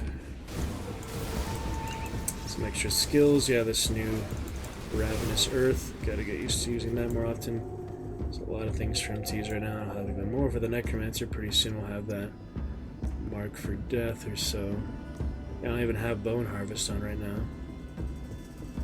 Too many skill points. The ones I currently have, it could have gone further easier. Yeah, Mark of Torment helps spread the life around. You have a lot more survivability with that, and so look forward to that at some point. Is a decent balance, not even with the application audio. I'm just curious because I'm not gonna have it on flat. Not too much of an echo, hopefully. Is a decent balance, not even with the application audio. I'm just curious because seems alright from what I can tell. I can't do that yet. Not too bad. Seems alright from what I can tell. I can't do that yet. Very slight echo, but like I said, it's only a few minutes. Shadow's not looking great lately. Maybe I should turn off shadows. Not looking super good here. The edges of the map. Hard to optimize, a good level. I can't do down a good bit from what it originally was. Turn it down. Low shaders, yeah. Turn back out. We just have freezing up a lot, actually, is what was happening. Very high for weather, because I like weather effects, apparently. Color blindness. Turn it up a little bit. No, it's still being weird. Still sketching out like that. There's the river. Oh, yeah, so you can see the yellows there. That's just the magic. The loot filter, common and magic. That skill's not ready. Good times, some devotion. I'll do some better ones for later. It's a lot of basic stuff. My skills and devotion so far, but let's see. Sanctuary. Let's see what else here tonight. Very exciting.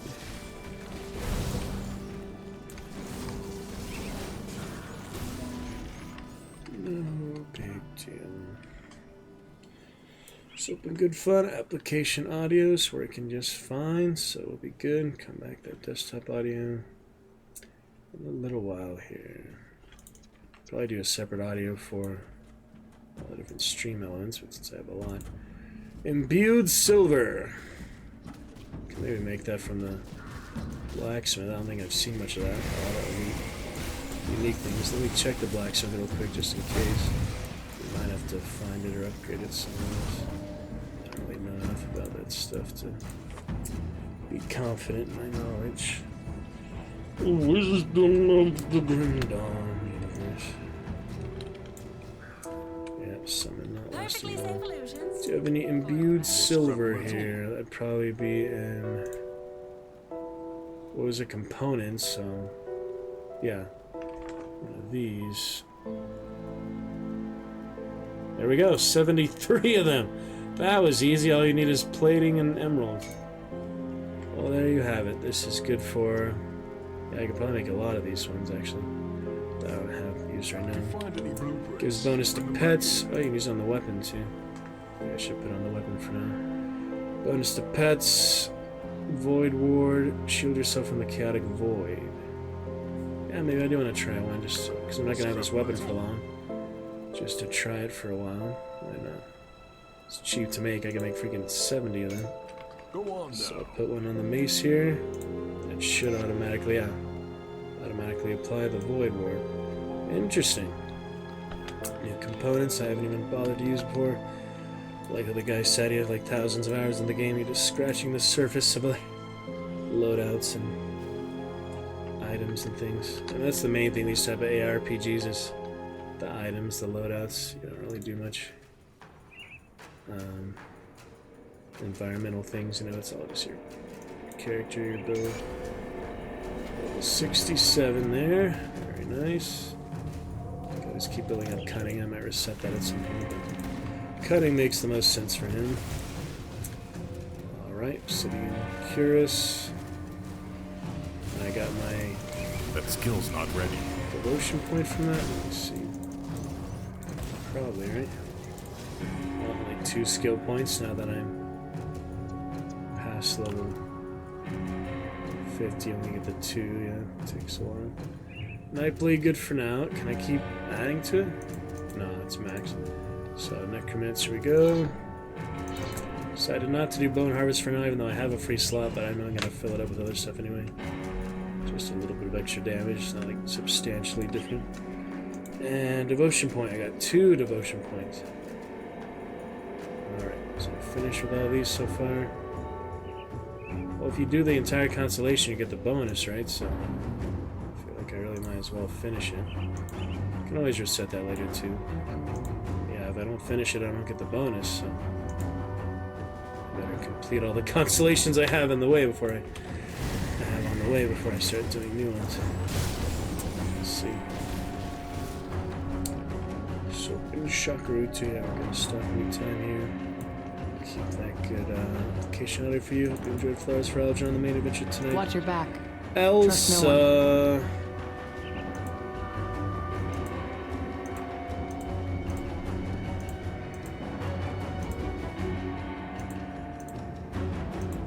Watch your back.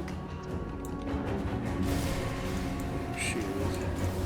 Sisyphus here. Sisyphus. Hey, you can actually see now. See, no more champion goal, no more big goal, no more sub goal at the top. You can actually see the freaking enemy now. It's not blocking it anymore. The great improvement we've had this year. Recently. You can actually see what I'm fighting now. Their name, Red Tusk here. You can actually read that, hopefully, even with the 540p. Oops, okay, in 4 is my safety. Change that voice mode, that might get a little annoying. I can't do that. Constantly hearing that. I just have to change the screen, basically. There you go. Heroes. Coming along, you know, just some of them are just truly OP. I think the Chthonians are probably the most OP, like single shot, spike damage. Mistborn, gorilla, mutant things. Yeah, they're like half giants or something like that. That's right. Gotta sprout that lore on the first date. Spit that lore. Warhammer, Elder Scrolls, and Fallout. See pictures. Entire bloodline of your ancestry cheering you on as you sprout that lore of these good video games. Other fandoms. Too funny. Alright, before I get to the call here, just a moment. And it's not hardcore, so I don't have to worry about dying, which is a nice change of pace from all the times I was dying in hardcore. Not actually making much progress despite my efforts.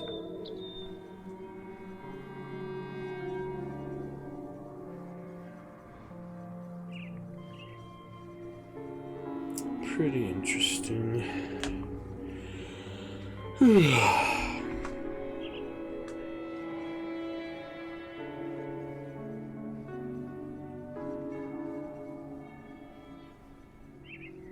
Date off, yeah, frame drop leveled out good, so that was great.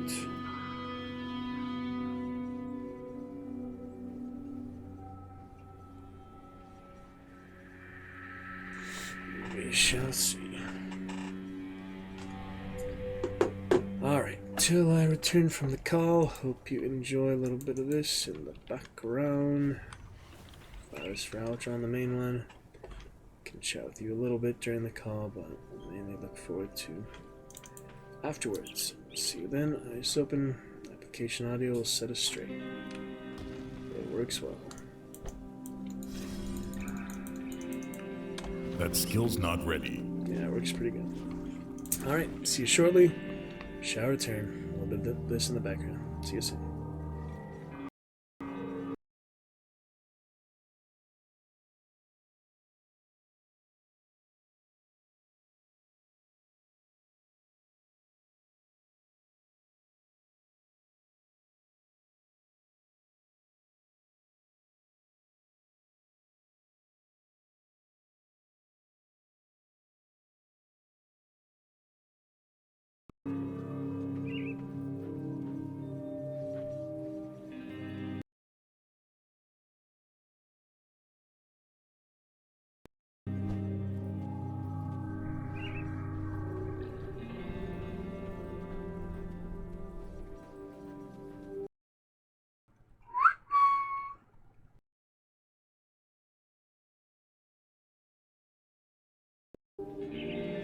I can't do that yet.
That skill's not ready.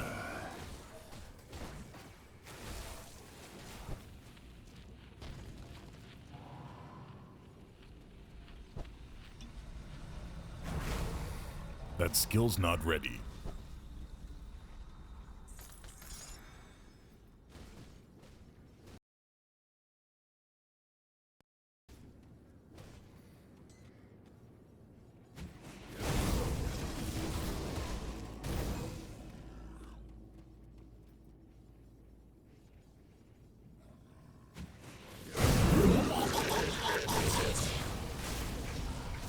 That skill's not ready.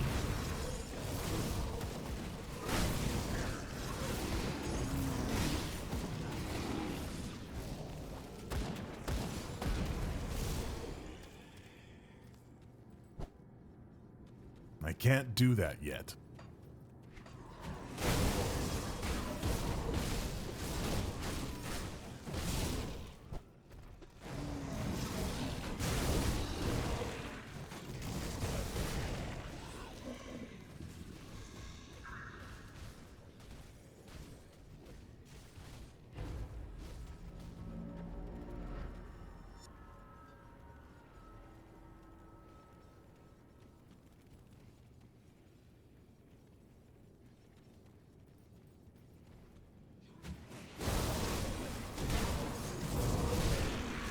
Can't do that yet.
That skill's not ready.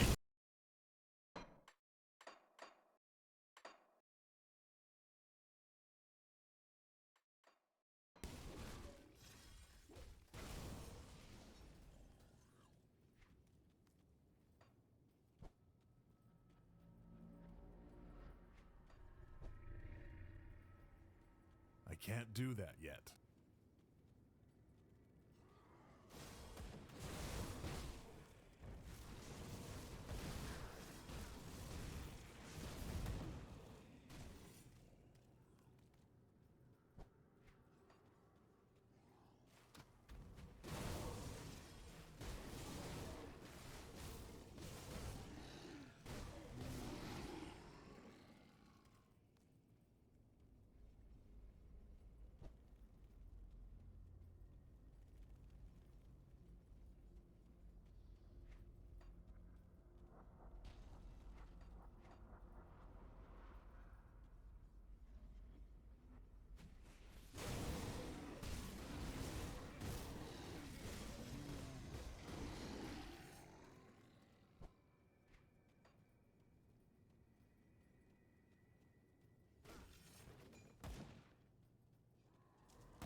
That skill's not ready.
That skill's not ready.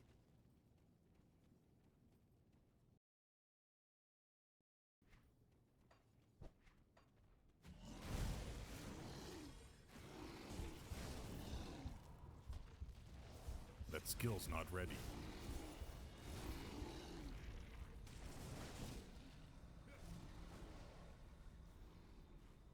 That skill's not ready.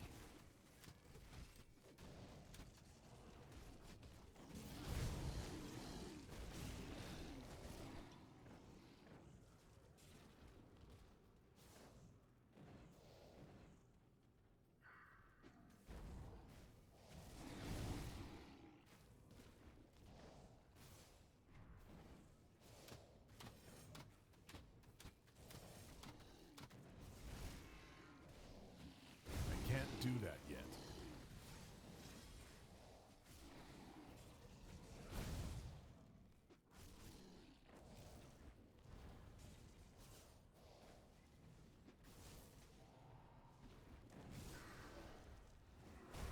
I can't do that yet.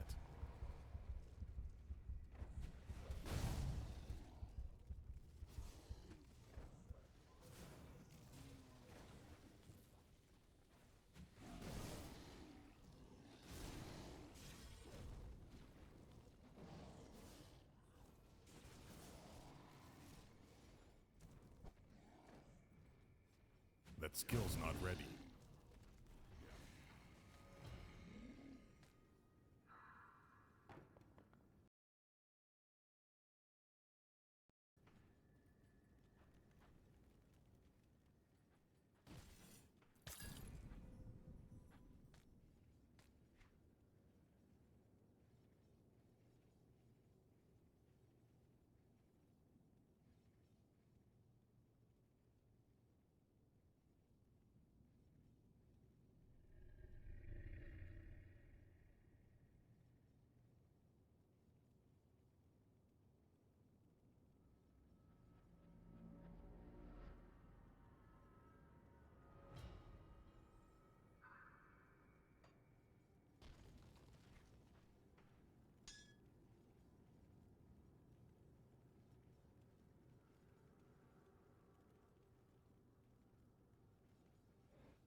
I can't do that yet.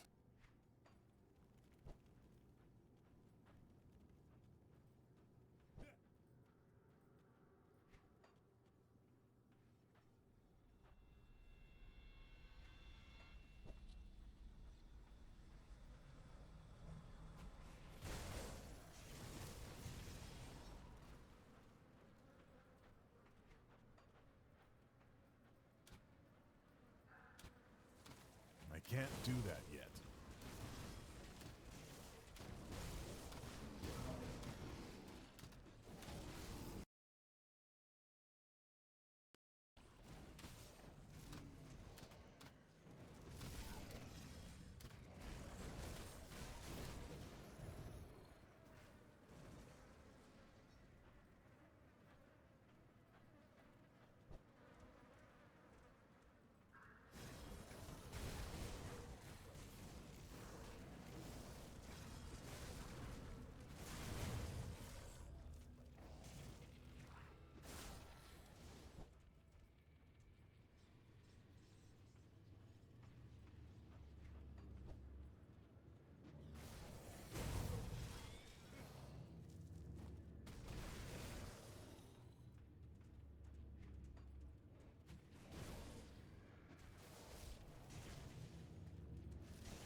That skill's not ready.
Well, if it isn't my old friend from Devil's Crossing. I had a feeling you'd be making your way through here. You seem to want to do the right thing by the people of Devil's Crossing. They're going to run out of food soon. If I were looking for a new source, I'd head up here too. I haven't been entirely honest with you. My sources are... Look, I came upon these refugees on my way through smugglers.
That skill's not ready.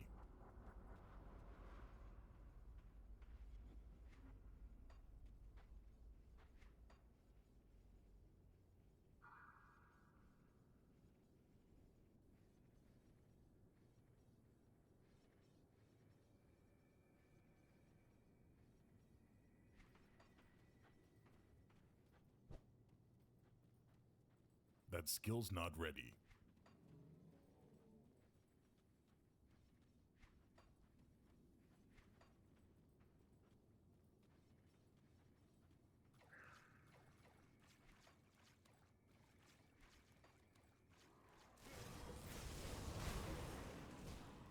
That skill's not ready.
back.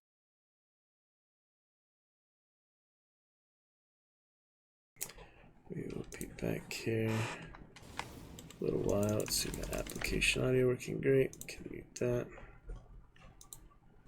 Unless you want it on. Might as well have it off. And we'll turn it up a little bit. That skill's not ready. A few more minutes here, and we'll be all set. It's been exciting fun. Let's see what else. Any lurkers yet tonight? I don't think so. Should all be fine for the VOD though. Let's see what else. Any lurkers yet tonight? It's alright. Flowers for Algernon. That skill's not ready. We have a chat curse after that. It's not a big deal. Shall return. Triumphant and fun. Tomorrow looking good. I'll probably watch some Mobland tonight.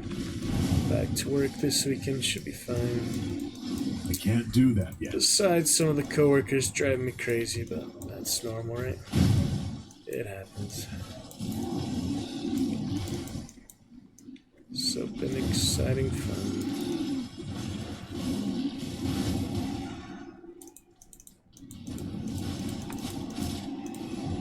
I can't do that yet.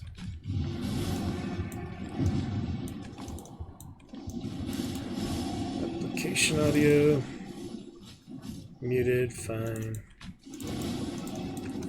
All good to go.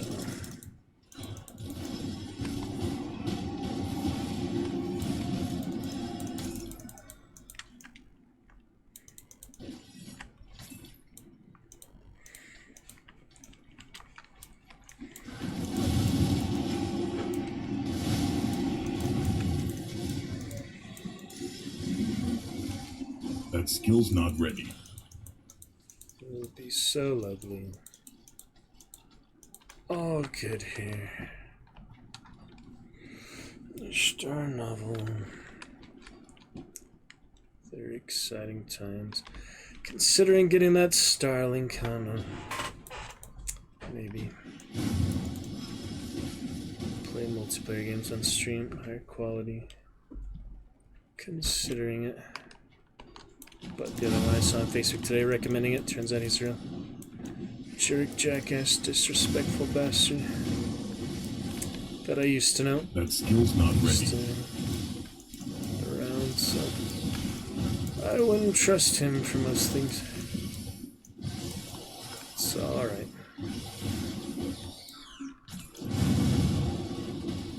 So, been moving on. Yeah, that new Direwolf crest, interesting. Is that an ability? Or is it automatic?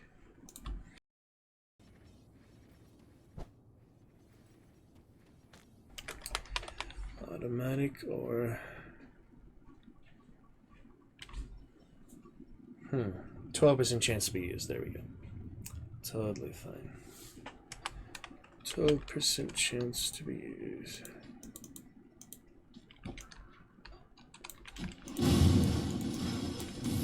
Not a big deal. Faction menu. Honorable Reverend. I can't do that yet. Continue Mobland tonight. Good actors now. Including Targaryen, Patty Constantine, Pierce Brosnan, James Bond, Tom Hardy, one of my favorites, Eddie Brock, and Helen Mirren. It's in the Caligula 1979 movie. Didn't see that yet. I wanted to watch that a long time. I haven't actually seen it yet. But I guess it was an X-rated film, some say. I've only seen previews of it, different clips of it. It's that bad, but you know, Roman depravity, Caligula pretty crazy after all. Understand that. Spiders, spooky spiders. Fighters, you have to place that ability now, but the crystal too, but Can't for do that a yet. boss probably would make more sense. Don't you think?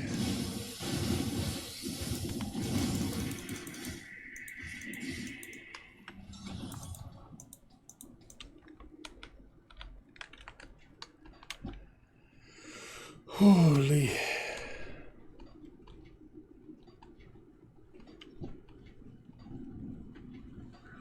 Too many of that.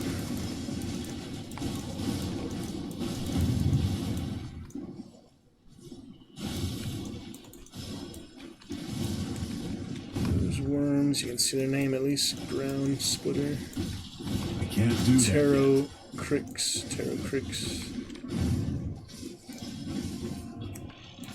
Interesting fellas. Not too bad. Continue to stream test, make sure we're fine. 540p at least. Not too bad. So for the clicks and clacks, yeah, now we finished the last reading. I think I will be ordering that new mic here. Could take a quick look at it right now, I guess. The full Razor. Alright, this is the one I already have. It was on sale before. Got the big one. And does it come with a stand or so is the question. Little stand, that's the whole purpose. Get it away from the keyboard.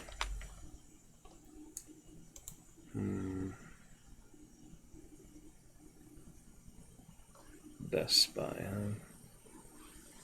That'd be nice if it came. Yeah, it came with that. See, if it actually comes with that little holder, that'd be ideal. But this seems to just be a USB by itself without that holder. Clearly, it can have a holder, but yeah, see, it comes like this on a stand by itself. It does not have fancy rigging attached to it. Seems a little better. It's pretty similar. Maybe I should just buy the stand by itself.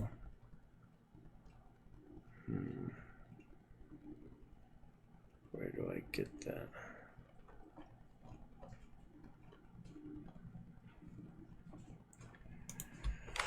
Make sure it's compatible, of course. It's microphone stand. I don't know like what it's called. Yeah, there it is. So if the mic itself is about 100, 150, the stand is how much? Yeah, 50. Ooh, that's a nice one. Thing is, gonna make sure it works with this one too. Can plug it in, attach it somehow. I would think so. Just like where would I put it is the thing. Yeah, it doesn't seem too bad. Maybe I'll start with that, see if that just works on the mic I already have. I was thinking just getting a new mic, but I think it's pretty good quality mic. It's just, you know, we're too close to the keyboard. You hear all the keyboard and mouse stuff too loud, so that should help. Yeah, I'll take another look at that. I think that's probably a good one. Some other good mics, but I think the mic itself is good as the one we had streamed for 4 years now. Bought originally, used the webcam mic. Been a long time as well. Razor. Should be good.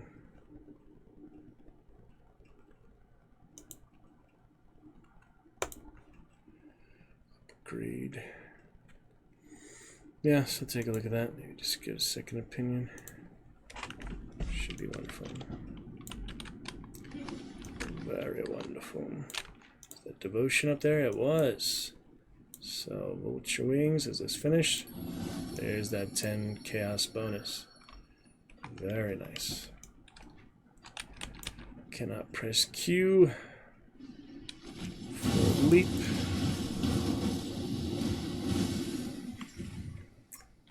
Because now I have the Direwolf Crest, which is only dual wielding technique. So it's obviously meant for Nightblades there. Dual wielding melee. Direwolf is clearly the best one. But I think I saw some other ones, like, yeah, the relic, there's the relic too. But this is probably the best metal for this level, 65 of Nightblade. So lucky drop there. I think that'll be good. I'll just upgrade it like I upgraded the Vault Keeper. Where'd I put that, by the way? Don't want to lose track of that because that's what I had for a long time. There it is. Yeah, Vault Keeper wasn't unique in itself. I think the emblem I can put on too. I could get the leap back. Just have to go back to the basin. Yeah, Vault Keeper was fine. It's just, you know, Horn of Gondar and Break Morale, I think, are Soldier Shaman skills or something. Soldier Shaman Warder. I had that before. Will not be necessary. Through the mountain deeps we go. It's a good time here. It's better than the freaking Chthonian tomes. I would definitely take this any day. It reminds me of the Falmer areas too. Skyrim is good. What kind of an idiot would say Skyrim isn't good? I don't understand that. That skill's not ready. I understand people like Morrowind or Oblivion better for some reasons, but Skyrim's pretty great. If we could launch it, I might play it. I can't do that So yet. Witcher 3 is a good one for now. We'll see. Other good advice soon to come. I can't do that yet. Gotta go back to that Vault Keeper here. Momentarily. Quest we got here. A timely arrival. We'll check it out. Chat curse is impending, but we'll still pick it up soon. Tomorrow. You enjoy the end of Flyers for Algernon. Chin is very good, feel good. You have no need to worry about the chin point. We'll move on here. Other great stuff, great times. But I play some Chivalry off stream since I'm really not enjoying Fortnite. We'll review Chivalry soon include. I wish I could pay you guys nearly as much as the Fortnite shop has available to buy. Chivalry should really have a lot more extensive store and things, but it would be a little ridiculous. All a bunch of characters, you know, looking different. So I guess they did pretty good for all the battle passes things they did have. Definitely for the completion of the game, but everyone looked like crazy, you know, random rainbow characters that would not exactly add to the... They're still supposed to look like the troop, your faction, your team. FFA maybe, but besides FFA, you know, we just have those kings and Malric, stuff like that. So. And Battlefront making a resurgence. I should play some more Battlefront. You can actually play with players for the first time. So used to playing with just the bots, co-op missions, so I can't do that yet. maybe now it's being popular again because of Fortnite. People want to actually play Star Wars games. Since Fortnite is limited, I don't enjoy it very much at all. It's pretty frustrating. Zero build diamond and such. Oh well.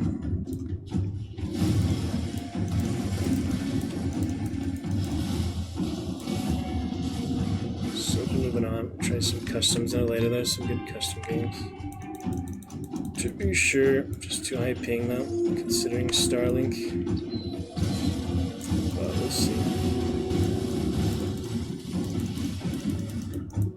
Sort it all out. So fun, good fun.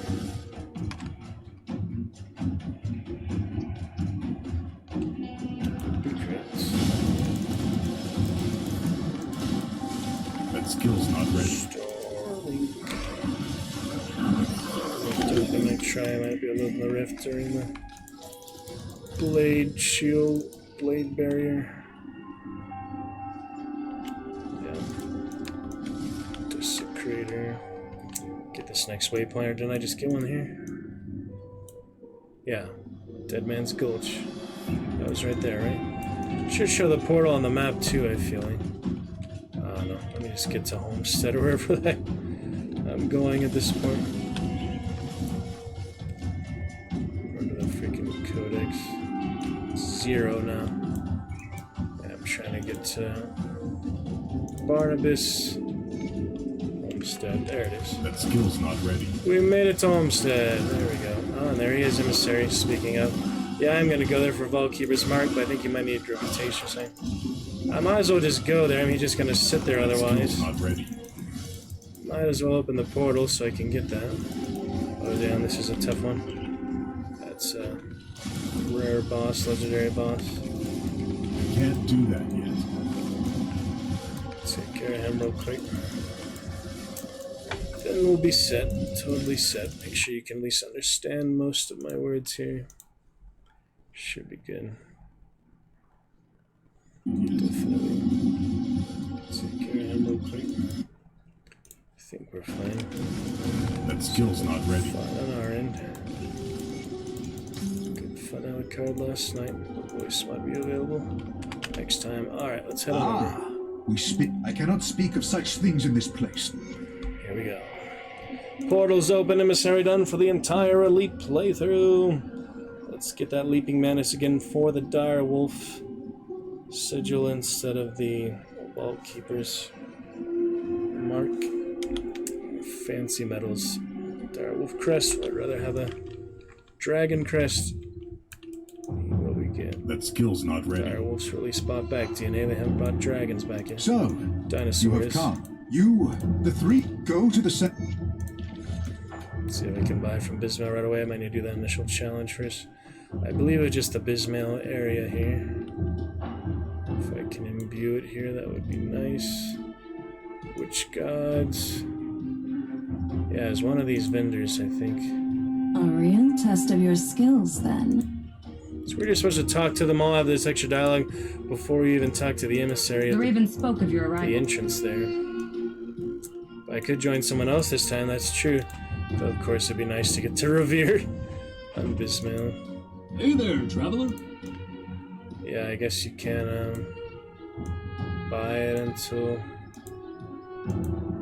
I'll give you a good price. Oh yeah, for you what I've got can. left. I just need to find them. So that's Dreeg. Dreeg has an interesting color, but I do like the Leaping Mantis. Let me look at them, I guess, just for the sake of it. So Come see what's left of my wares. Leaping Mantis is Bismail. This one we've got Rift Tear. That's teleportation, basically. Focus Rage, you charge at him. I could just try this one. Put it to good use. For variety's sake. Why not? You can unaugment it, right? Probably. Alright, let's see if that's any good. Rift Tear instead of the Leap. It's pretty much the same thing, let's be honest. Maybe the Leap does more damage, but this is, you know, quicker. Get us out of danger. It's basically the same concept. The Leap maybe does more damage. I think it's for probably for tanks more than agility-based characters. We'll try the Rift Tear. Yeah, we'll see. That skill's not ready. The oracles of Dreeg spoke of your arrival. It is... Rift Tear right through there. Should be pretty good. It's a little shorter, I think, but just to try, you know. Not a big deal. The emissary warned me of your coming.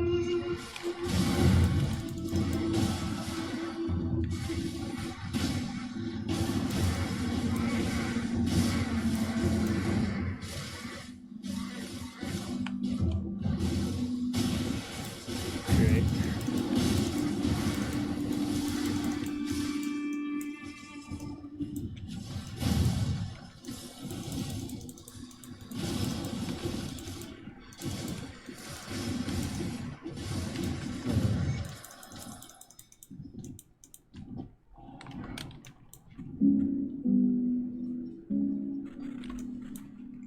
Check it out. The emissary was right, as usual. By the blessing of the... By the blessing of... What a delightful performance. What else can you do? So yeah, might as well get to Revered with them. Stick with the same one, the same character. Makes the most sense unless you wanted to stretch them out, the other factions, but I feel like spread them out. I just went be as great as focusing on one. Should I get my iron bars? I get a lot here. I could hear the Sorry. battle from here. Alright, might as well join it for what it's worth. Bismail, Drieg, Salal, honored now, currently 11,074. Or 100. Yeah, 11,764. You've been quite a sight since entering our camp. I'm shivering with anticipation for what's next. But will you be at my side? Or would you rather waste your time on the minions of Drieg and Salile? My dear, who needs to see the future when you can manipulate it from the shadows? A favorite legend among the rabble is that the secrets of the Eldritch realm were whispered in the goddess's ear by a spider. I believe it happened on a night of fire and passion, of betrayal and lust for power. The Lady of Whispers always gets her way in the end. Then what I've heard is true. You do have some sense to accompany your affinity for carnage. Together, we shall weave a web not even a god can escape. So that gives you some reputation right away. What I've heard is true. The schemer's web demands my utmost attention. For now, speak to Elaine here at my camp. The Forgotten God stirs within his temple, but plans have been set in motion to see to his destruction. Elaine has heard the lady's will and knows how to proceed. Speak with her. I am certain that you will not let me down. Don't worry. I'll be well aware of your every move. You need not come tell yourself. Excellent. So you've chosen to fight under Bismail's banner. A wise decision. In the end, we all serve Bismail's will. You might as well be doing so willingly. To gaze upon Bismail's web is to witness the workings of the gods themselves. Yes, I have been tasked with the preparations for the upcoming battle, and you will assist me. The Lady of Whispers has decreed that we are to gather powerful essence from the guardians of Corvin temples. Freaking essence. That's what needs to be done, The emissary was The oracles The emissary was The oracles of Drieg spoke of your arrival. So we'll do one level, I guess. Get the initial one done, right? The shattered realm await. Honestly, I... Do the one level here. No big deal. Here in the Shattered Realm.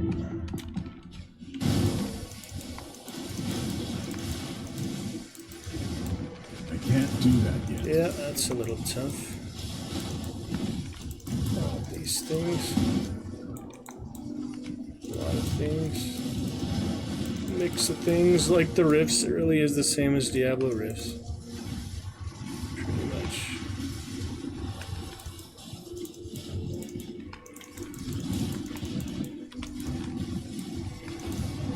No personal riffs in here, I think. Doesn't seem like it, huh? Yeah, the oppressor, same as the Diablo oppressors. A lot of similar things. That skill's not ready. What was that? Black Legion? Damn! That was quick. Yeah, they had that special dangerous domain. So it goes. You can go back in, I think. The shattered realm awaits. Yeah, you can keep going. I don't think you lose XP in here either. Oh, you do. Never mind. You still have the gravestone. Brutal. I took the crystal because I know this was tough enough. It's not as exciting as the boss, but you can always go back and fight the boss. This is at least more unique, you know. High challenge. I can't do that yet. Shows my character good at damage, but he is definitely not a tank. Reapers are not tanks. Hardcore Reaper is probably not the way to go. I think you want survivability on hardcore above all else. You don't care about damage. Or things that don't help you survive. Other things. I can't do that yet. These crazy things. I don't know. Yeah, he goes quite a way to get the Rift Guardian though. You can just keep going and going.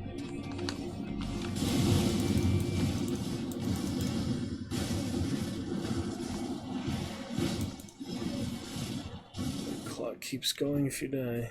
The mine shafts. I can't do that yet. It's pretty neat. At least you can see all that stuff at the top you couldn't see before. That's nice.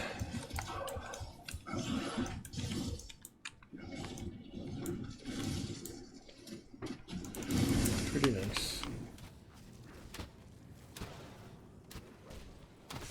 That skill's not ready. We should pick it up from there. Till next time, hope you enjoyed. Good fun here.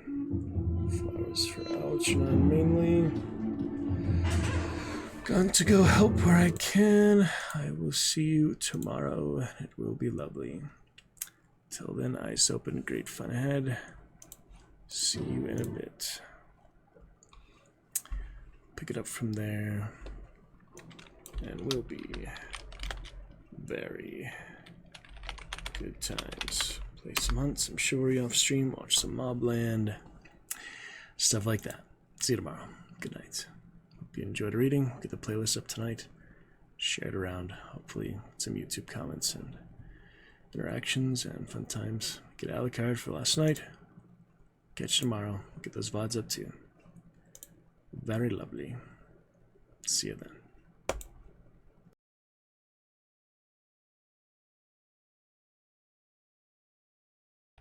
Good times.